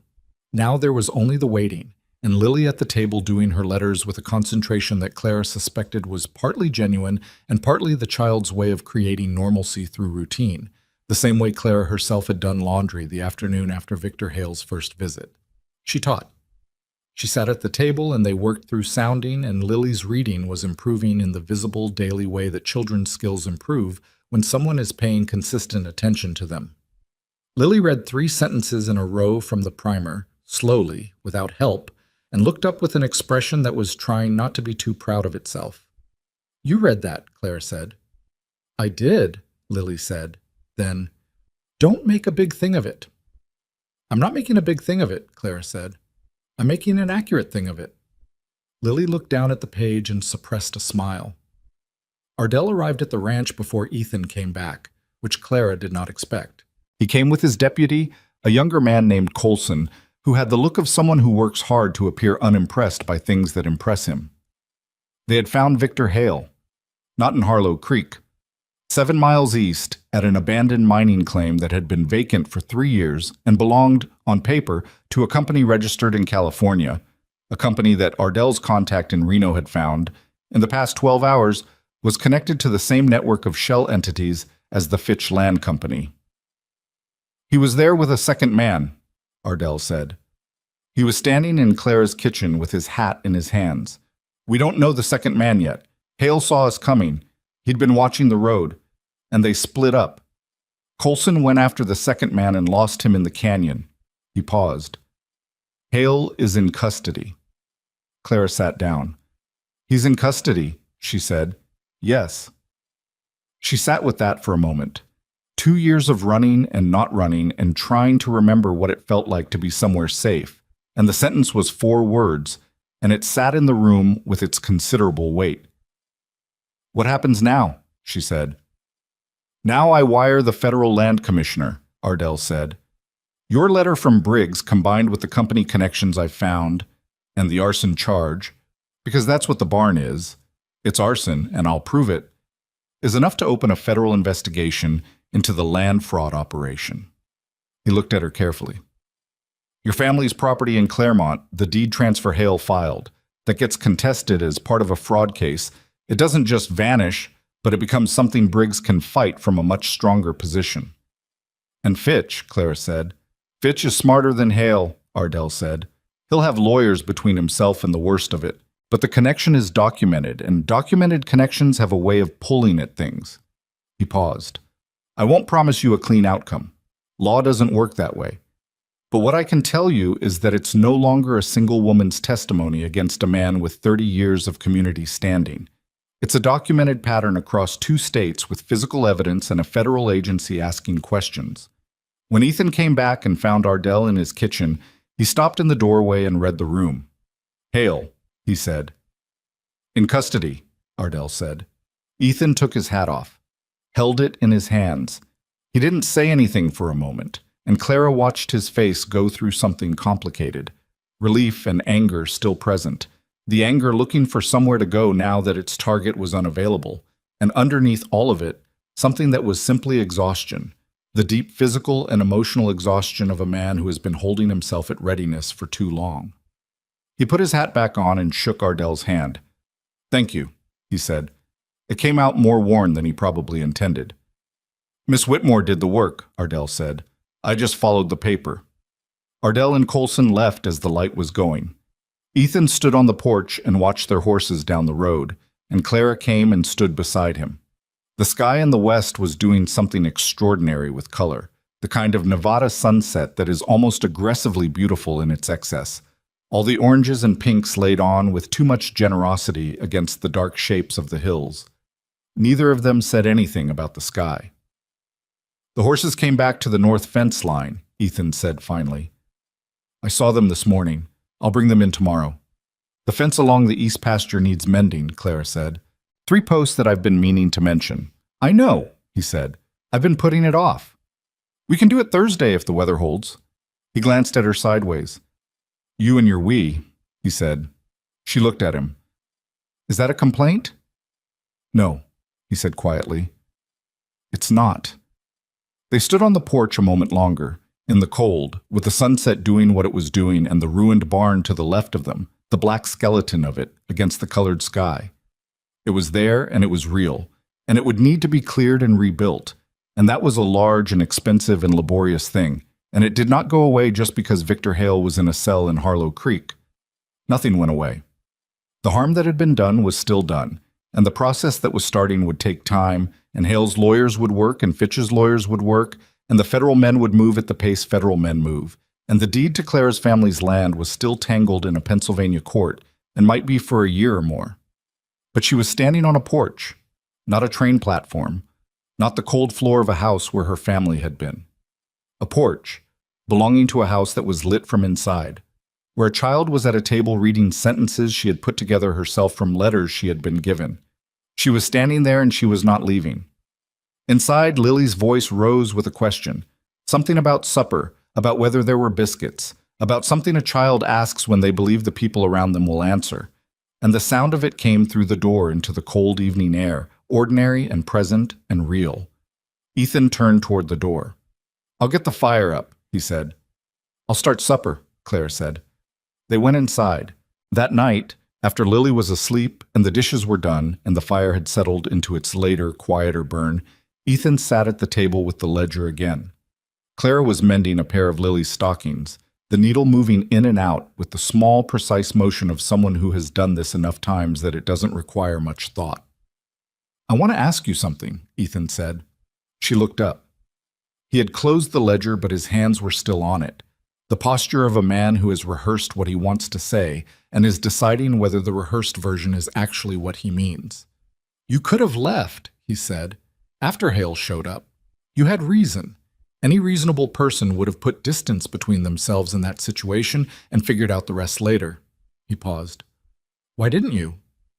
Clara set the stocking down and thought about the honest answer. "Because leaving would have meant losing this," she said, gesturing at nothing specific, at the room, at the lamp, at the sound of the fire. "And I've lost enough." He looked at her for a moment.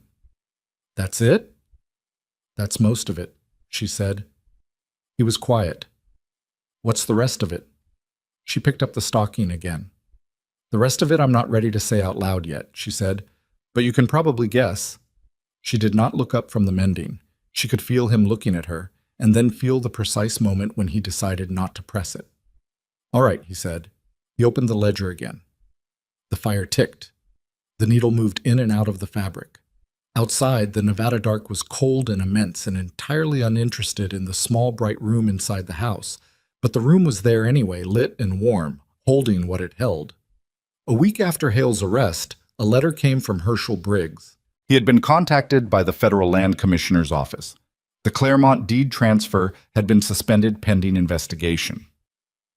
The distant cousins contest of the claim had been folded into the federal case, which meant it had resources and standing it had not previously had. Briggs wrote, "I believe we have a reasonable path forward. It will take time, but I believe we have it." Clara read the letter twice, standing at the kitchen counter, and then folded it and put it with the other papers she had begun keeping in a careful order in the small box she had designated for the purpose. Documentation, evidence, the physical record of what had happened and what was being done about it. She thought about her mother, who had kept the deed to that land in a tin box under the floorboard of the kitchen because she said, "You never knew when you'd need to prove what was yours." The tin box had burned, but the deed had been recorded at the county seat, which was why there was a deed transfer to contest, which was why Briggs had a case. Her mother had been more careful than she knew. Clara put the letter in the box and closed it and went to find Lily for the morning's lesson. 3 weeks after the arrest, the first neighbor came. He was a man named Dooley, who ran a small cattle operation 4 miles to the north, and he came with a wagon load of lumber.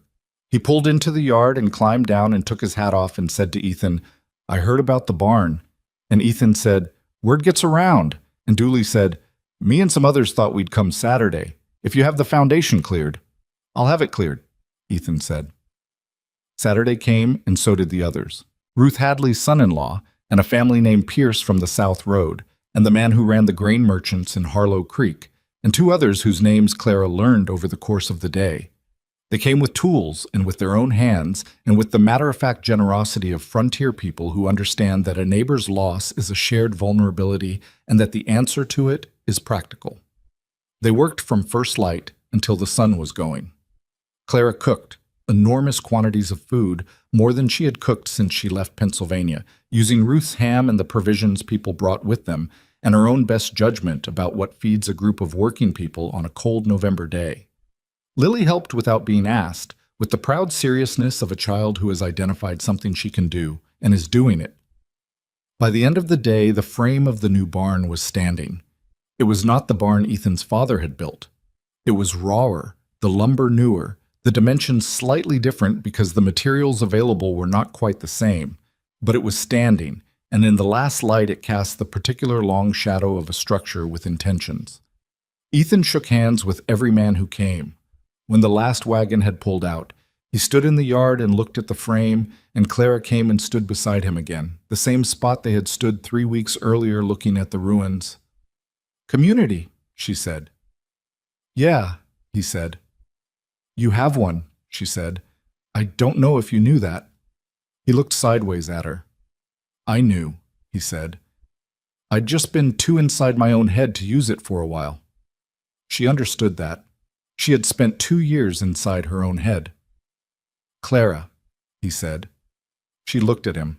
He was looking at the barn frame, not at her, which she thought was probably how he needed to do this. I was thinking, he said, that housekeeper is not, that is to say, I was wondering if we might consider a different. He stopped, started over. This isn't coming out right. It's coming out fine, she said. He looked at her then. I'm not going anywhere, she said simply. If that's what you're trying to get to. Something shifted in his face, not surprise exactly, but relief. And underneath the relief, something that had been closed for a long time and was tentatively opening. He was not a man who showed things easily. She was not a woman who accepted them easily, but they were both, she thought, people who had learned that the things worth having were usually also the things that required you to be honest about wanting them. I have a property to rebuild, he said. I know, she said. I'll help. I have a daughter who is reading actual sentences. She'll be reading books by spring, Clara said. He was quiet for a moment. I don't want you here because I need a housekeeper, he said. I want to be clear about that. I'm clear about it, she said. The barn frame stood in the cold last light, and neither of them moved for a moment. Standing in the yard of a property that had been attacked and had not given way, beside a house that had been cold and was warm again, in a place that had started as a last resort and had become, gradually and imperfectly and without announcement, something else entirely. Clara looked at the frame and thought, this is how things get built. Not all at once, not cleanly, piece by piece, with other people's hands, in the cold, on ground that somebody tried to take from you. She thought, you stay. That's the whole of it. You decide to stay, and then you do the work, and then one day you look up, and what you've built is real. The wind came off the hills and moved through the unfinished walls of the new barn and made it sound there, the sound of air moving through an incomplete structure, not yet sealed against the weather. They had time for that. Winter came to the Carter Ranch the way winter comes to that part of Nevada. Not gradually, not with warning, but with the blunt decisiveness of something that has been waiting its turn and is now done waiting. The temperature dropped 12 degrees in a single night in late November, and by morning the water in the trough had a skin of ice, and the breath of the horses in the east pasture made small clouds in the still air. Clara woke early, as she had gotten into the habit of doing, and built the kitchen fire up before anyone else was moving, and stood at the window with her coffee and looked at the frost on the glass and felt, without making too much of the feeling, that she was glad to be inside it. The barn was enclosed now. Not finished. There were details that would wait for spring, interior work, the proper installation of the tack room shelving. But the walls were up, and the roof was on, and the horses were in it and out of the weather, which was the essential thing. Dooley and his neighbors had come back 2 more Saturdays after the first, and what had been a frame was now a structure, and the structure was holding. She thought about that sometimes, in the early mornings before the house was fully awake.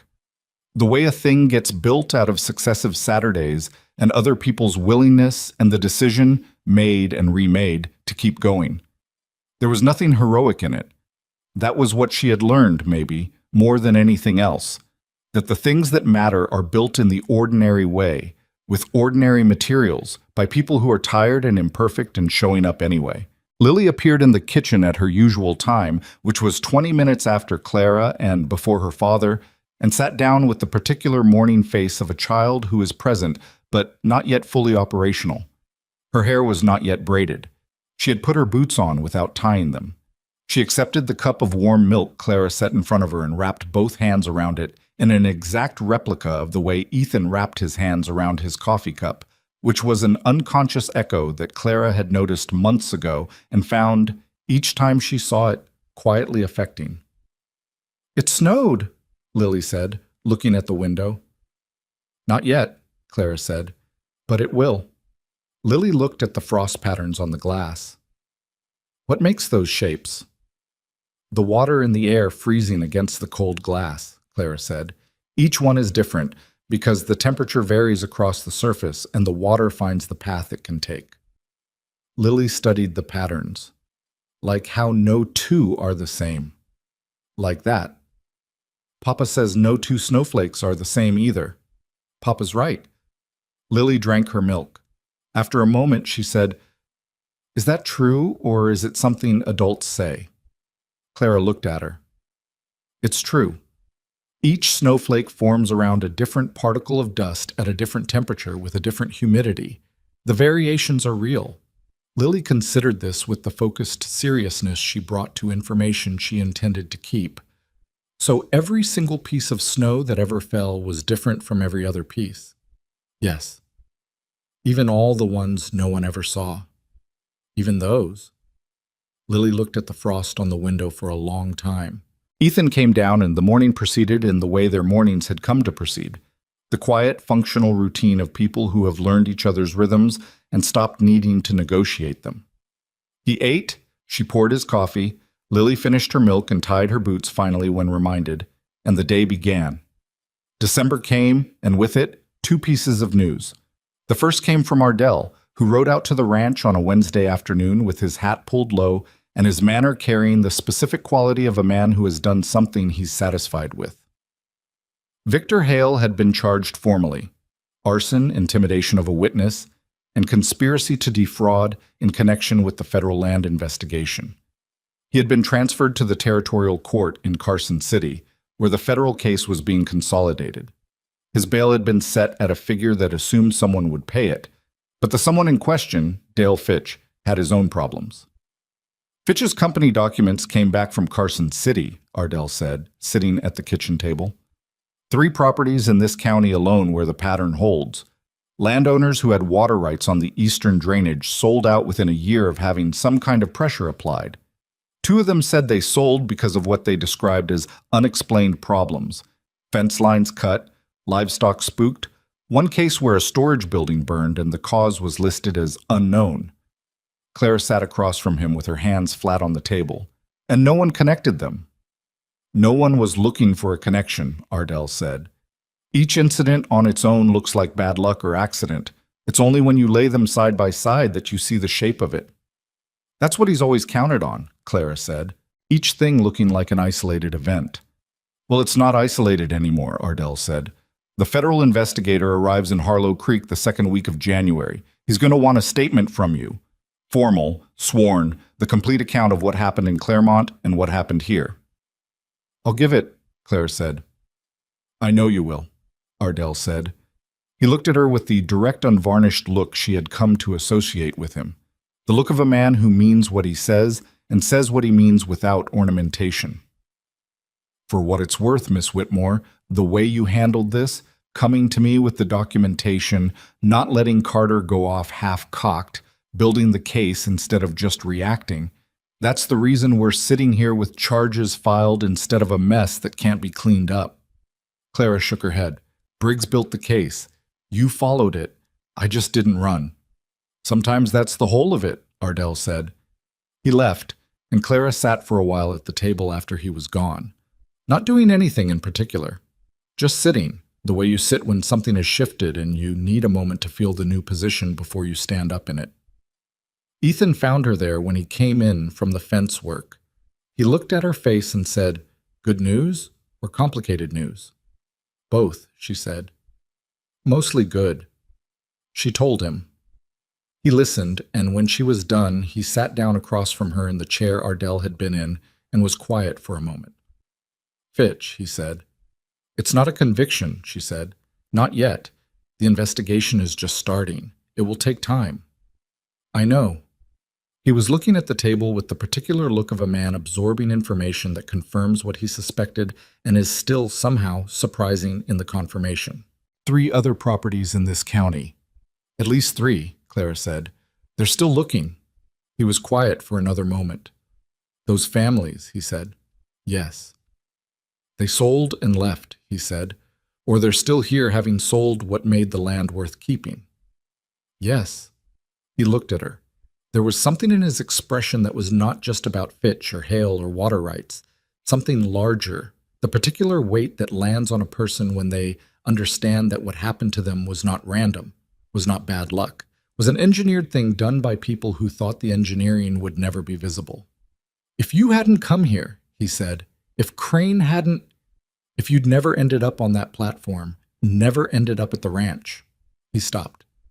"Then Hale would have gotten the statement he wanted, or just waited long enough for the Claremont claim to go through unchallenged," Clara said. And you would have sold eventually, or he would have found another way to make you. And 3 other families in this county have no one to... He stopped again. Ardell found them, Clara said. Their stories are in the federal case now. It's not nothing. Ethan looked at her steadily. No, he said. It's not nothing. The second piece of December news came from Herschel Briggs, in a letter that arrived on a Thursday when the first snow was actually falling. Small, thin flakes, the tentative opening act of what promised to be a more serious performance later. Briggs wrote that the federal investigation's reach into Pennsylvania had resulted in the Claremont deed transfer being formally suspended. The cousin's claim had been consolidated with Clara's own claim. Briggs had filed on her behalf, asserting her right as surviving primary heir, which she had not known she could do from Nevada, but which Briggs had found a mechanism for through the federal case's procedural reach. The land was not resolved. It would not be resolved for some time. But the transfer Victor Hale had engineered was stopped, and the property was under a legal hold that meant no one could move it until the case was adjudicated. Briggs wrote, at the end of the letter, I want you to understand that this is not over and may not go entirely in your favor. The law rarely gives back what was taken with perfect completeness.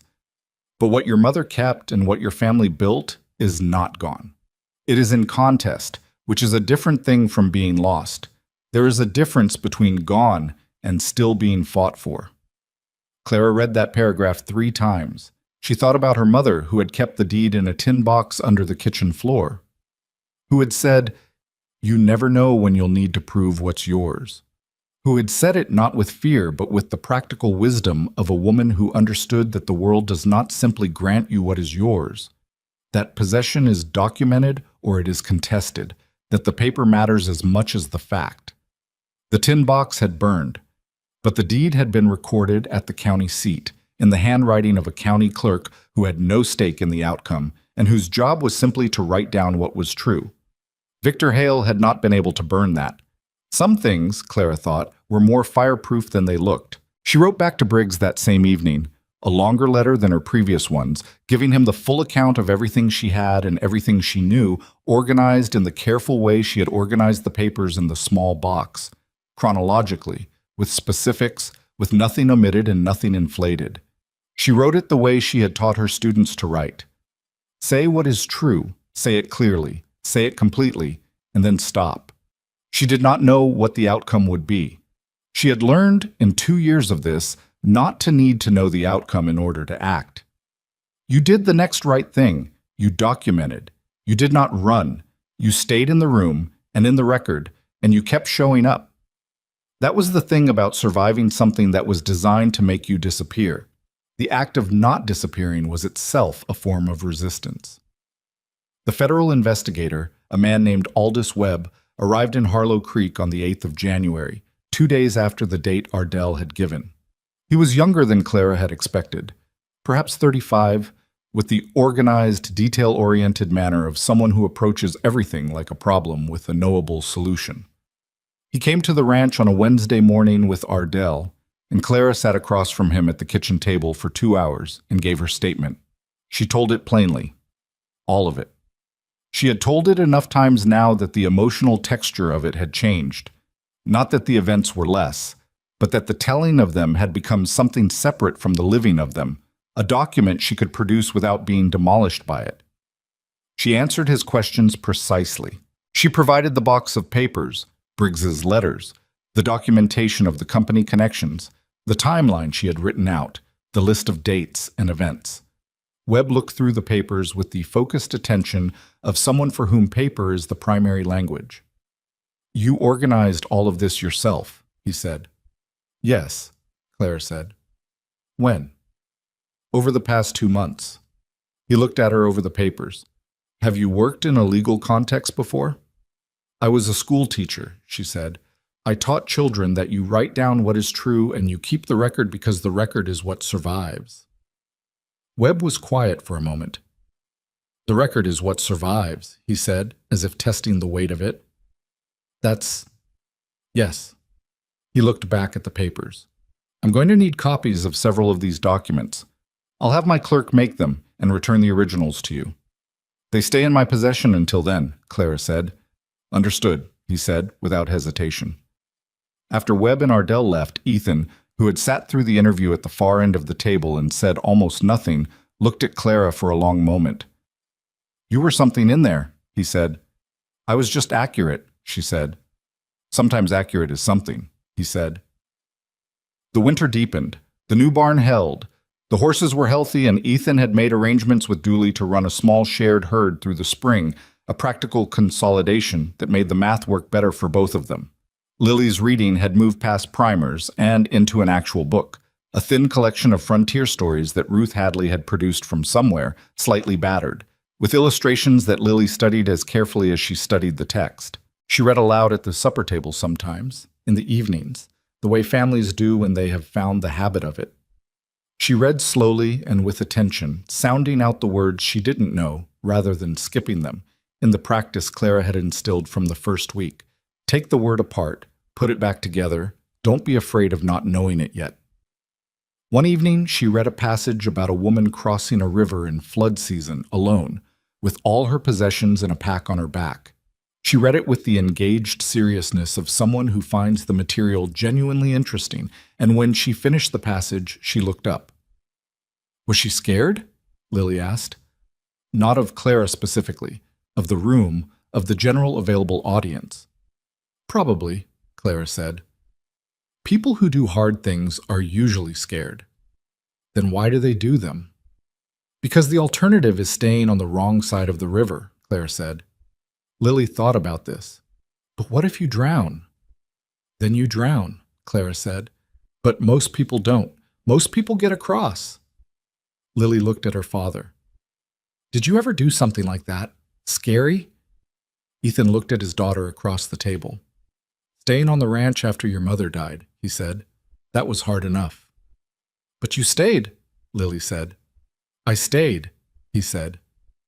Because of the alternative, Lily said, with the careful logic of someone applying a framework she has just acquired.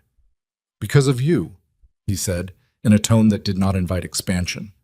Lily looked at this information and filed it in whatever place she kept things that were important and didn't need to be discussed further. She went back to the book. Clara looked at the table, at the lamp, at the two people across from her, and thought about the train platform at Harlow Creek, the broken bench, the cold, the 11 witnesses to her being turned away.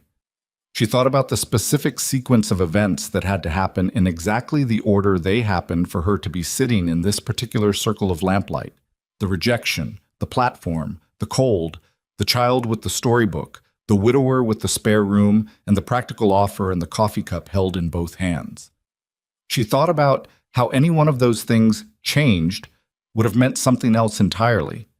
If Walter Crane had been a different man, or if Lily had been asleep when Clara sat down on the bench, or if the storm had come an hour earlier and the platform had been empty. She did not know what to do with that kind of contingency, the way one life is built from 1,000 small accidents of timing. She did not try to assign it meaning, she just sat with it. Spring arrived, as Nevada springs do, with a sudden shift in the quality of the light before the temperature followed. The quality of the light changed in early March, became longer in the afternoons, warmer in its angle against the hills, and Clara noticed it first from the kitchen window and felt something she recognized as hope, not the desperate kind, not the kind she'd carried on the train west, but the steady kind, the kind that is just the accurate assessment that the season has turned and things will grow. The federal investigation had been proceeding through the winter. Webb sent periodic correspondence to Ardell, who passed information along. Hale had been indicted on 5 counts, including the Claremont arson, which Briggs had worked with the federal prosecutor to include in the consolidated case. The evidence was substantial. Hale's lawyer was making noise about the witness accounts being unreliable, which was the move Clara had always known he would make. But the documentary evidence, the company connections, the land transfer records, the pattern across properties, was not testimony dependent. It held on its own. Fitch had retained 2 lawyers and was cooperating partially, which in Clara's experience of legal matters meant he was trading information about Hale for protection of himself, and there would be a negotiation about what that protection looked like. Ardell had been direct about this. Fitch might not face criminal charges. He might lose the company registrations and the land claims and be prohibited from certain transactions. He might pay a financial penalty. It was not the same as what Hale would face. Clara had made her peace with that. Not easily and not completely, but practically. Victor Hale, who had burned her family's house and stood in her yard and pressured her to erase the evidence of what he had done. He was looking at years in the territorial prison. That was real. That held. The imperfection of what happened to Fitch was its own kind of injustice, but she had learned that the choice was not between a perfect outcome and an imperfect one. It was between an imperfect outcome and none. She chose the imperfect outcome. She had learned to choose real over ideal. In April, a letter came from Briggs that was different from the others. He wrote that the federal adjudication of the Claremont property had concluded. The Hale deed transfer had been voided. The property had been returned to the estate of her mother and brother, with Clara as the named surviving heir. The cousins' competing claim had been settled with a small payment that Briggs had negotiated out of the federal restitution fund. "The land is yours," Briggs wrote. "What you do with it is entirely your decision. I would be happy to assist with whatever you decide." Clara sat with that letter for a long time. The land. Her mother's kitchen with the tin box under the floor. The garden her brother had planted every spring with the focused, incompetent enthusiasm of a boy who loved the idea of growing things more than he understood the actual practice. The old oak tree at the east edge of the property that her father had said was 100 years old before they arrived and would be 100 more after they were gone. All of it, on paper, hers. She had not been back to Claremont in 2 years. She thought about going back, and the thought had a complicated texture. Not impossible anymore, but full of things she would have to be willing to feel. She told Ethan that evening. He read the letter and handed it back to her. "Congratulations," he said. Quietly, genuinely. "It doesn't feel the way I expected it to," she said. "How does it feel?" She thought. "Like something that happened," she said. "Not like an ending, like a thing that was lost being found, but you've already figured out how to live without it. So the finding doesn't reorganize everything. It just adds to it." He was quiet. "I'm not going back," she said. "Not to live. I want to be clear about that." He looked at her carefully. "What will you do with it?" "Lease it," she said. "There's a family. I remember them from before. The Hart family, 3 sons. They've been tenant farming on the South Road for 20 years. They know the land. They know what the water does in spring and what the soil needs." She paused. "Briggs can arrange it. The income isn't large, but it's something." "It's yours," Ethan said. "You decide." "I've decided," she said. He nodded. Then, after a moment, "Clara." She looked at him. He was doing the thing he had been doing since November, the careful assembling of words for something he had never quite finished saying. She had watched him come close to it several times and retreat into the practical, into the ledger or the fence work or the plain statement of what needed doing next. She had not pushed. She was a person who understood that some things needed their own time. He said, "I want to ask you something that isn't about the house or the land or anything practical." "All right," she said. "I want to ask you to stay," he said. "Not as a housekeeper, as—" He paused. "I want you to stay because this is where you belong, because Lily reads because of you, and because I have not eaten a burned meal in 4 months, and because the house is—" He stopped. "That's still too practical." "A little," she said. He looked at her directly. "I want you to stay because when you're not in the room, I notice it," he said. "And when you are, things are better. Not easier, necessarily. Just better. And I think you know what I mean." She did know what he meant. She had known for some time. "Yes?" she said. He looked at her. "Yes, you know what I mean? Or yes, you'll stay?" "Both," she said. Something happened in his face that was the full version of the almost smile she had been watching for months. Not careful, not measured, just there. He said, "I'm not good at— I want you to know that this is not going to be— I don't know how to say this without it sounding like a warning." "I know you're not easy," she said. I'm not easy either. No, he said. You're really not. We'll manage, she said. I think we will, he said. Lily, who had been in the front room with her book and had apparently been tracking the conversation with the radar of a child who understands more than the adults are accounting for, appeared in the kitchen doorway at this precise moment. She looked at her father and then at Clara and then at her father again. Are you asking her to stay forever? She said. Lily, Ethan said. Because she should, Lily said. She said it simply, without drama, with the declarative confidence of someone stating an obvious fact. She reads the hard words and she doesn't burn anything, and she's not scared of the big things. She paused. I'm not scared of the big things either now, because she's here. Clara looked at this girl, this child who had put her hand on Clara's arm in the wagon without being asked, who had copied the letters on her paper and not told anyone about the man in the yard because she was trying to protect the people she loved, who had asked whether dead people could be heard through the words they left behind. I'm staying, Clara said. Lily nodded once, as if this was the correct and logical conclusion to a line of reasoning she had been running for some time, and went back to her book. Ethan looked at the doorway she'd gone through and then at Clara. She's been managing this whole thing, he said. Since the beginning, Clara said. Summer came to the Carter Ranch in the particular Nevada way, bright and hot and enormous. The sky so blue in the afternoons it looked painted, the sage releasing its dry, resinous smell in the heat, the horses moving slowly in the east pasture in the long evening light.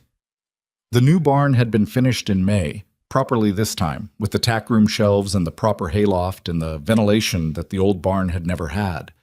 Dooley and 2 others had come for that final work, and there had been food and something approaching a celebration in the way of people who celebrate practical completions, with handshakes and shared meals rather than speeches.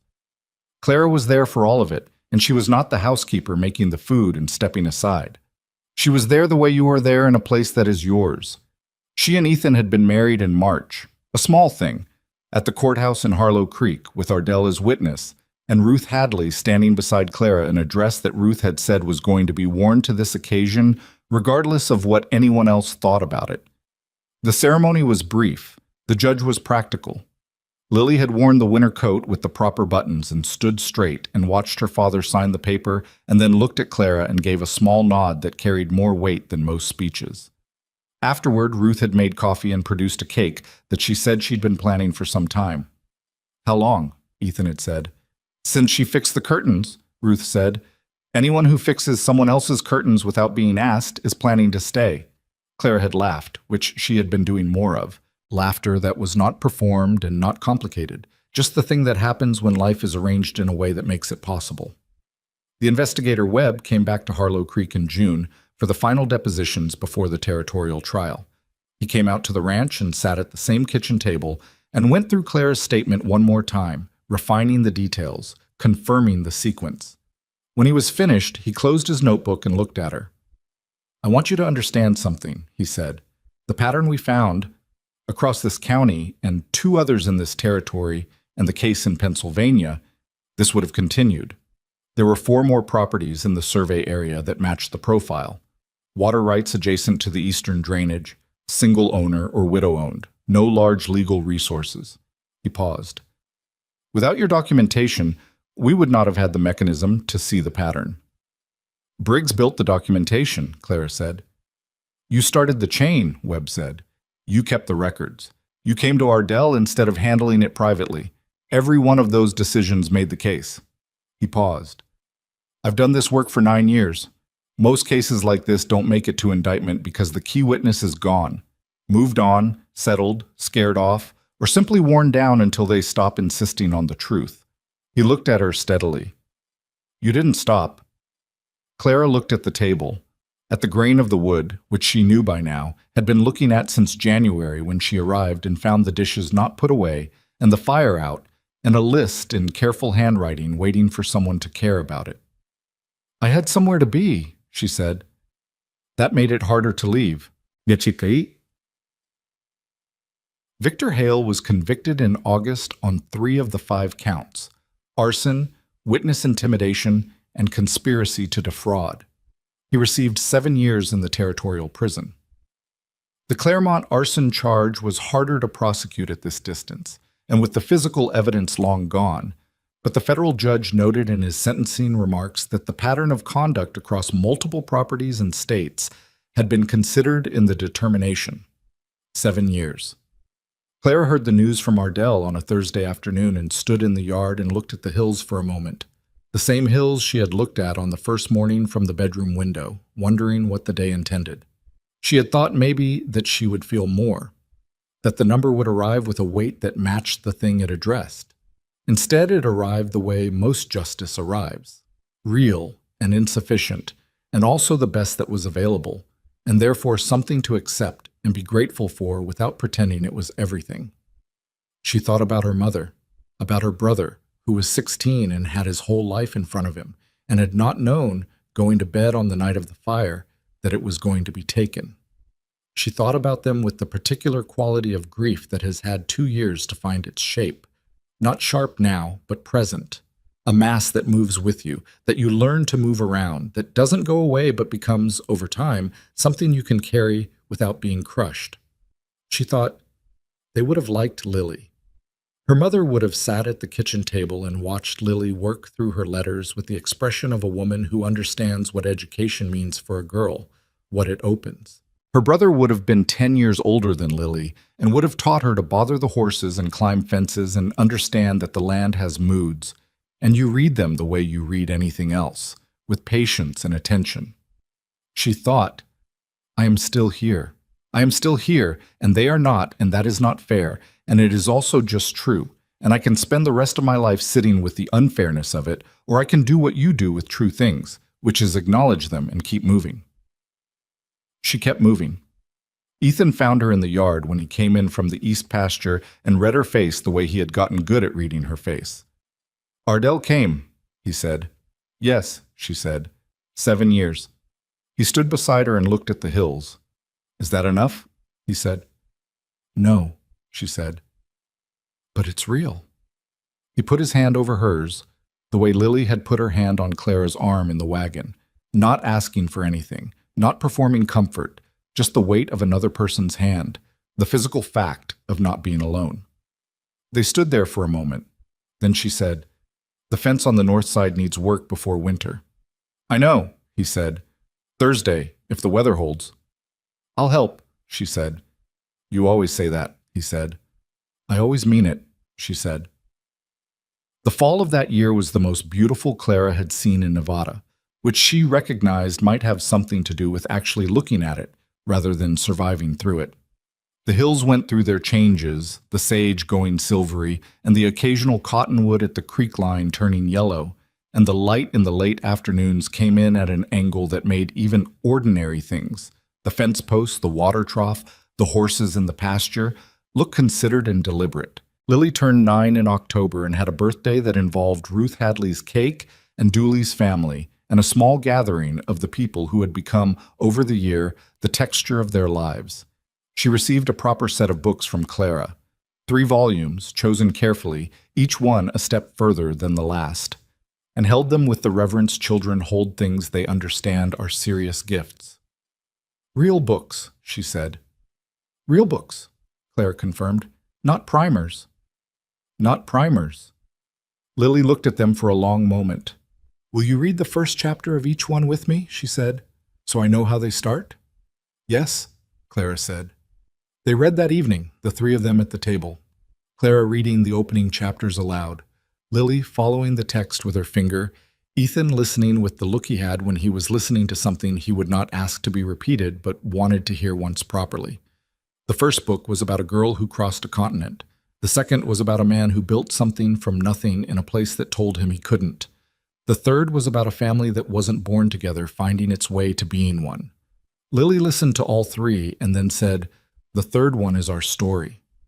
Clara looked at the table and the lamp and the child across from her. Ours is better, she said. Lily considered this. Because it's real? Because it's real, Clara said. Here is what she knew in the fall of that year, sitting in the lamplight with the family that had assembled itself around her through accident and choice and the refusal to give up and go somewhere easier. She knew that the worst moment of her life had been standing on a train platform in the cold, being dismissed in front of strangers by a man who didn't know her and had decided she wasn't worth knowing. She had believed in that moment that it was the end of something. She had been right that it was an ending. She had been wrong about what ended. What ended was the life she had been trying to rebuild in the shape of the one she had lost. The schoolroom in Pennsylvania, the familiar streets, the identity she had known so long she had confused it with herself. Those things were over. Victor Hale had helped end them, and she would not thank him for it, but the ending had happened regardless. What began was something she could not have designed and would not have chosen, and would not now trade for anything she had been trying to get back. She had arrived in Nevada looking for a husband and a fresh start and a version of belonging that looked like what she remembered. She had found, instead, something that looked nothing like what she'd expected, and was more real than anything she'd planned for. A child who said, "I like the hard words." A man who held his coffee cup in both hands. A community that came on Saturdays with lumber and left with the thing more finished than it had been. A sheriff who followed the paper. A lawyer in Pennsylvania who waited for the chain that would let him act. None of it had been clean. None of it had arrived on schedule or in the form she would have specified. The barn had burned. The truth had taken longer than it should have. Justice had come into the imperfect shape that justice usually comes in, partial and real, not everything and still something. She had stayed. That was the whole of her contribution to all of it, when she stripped everything down to the essential. She had stayed.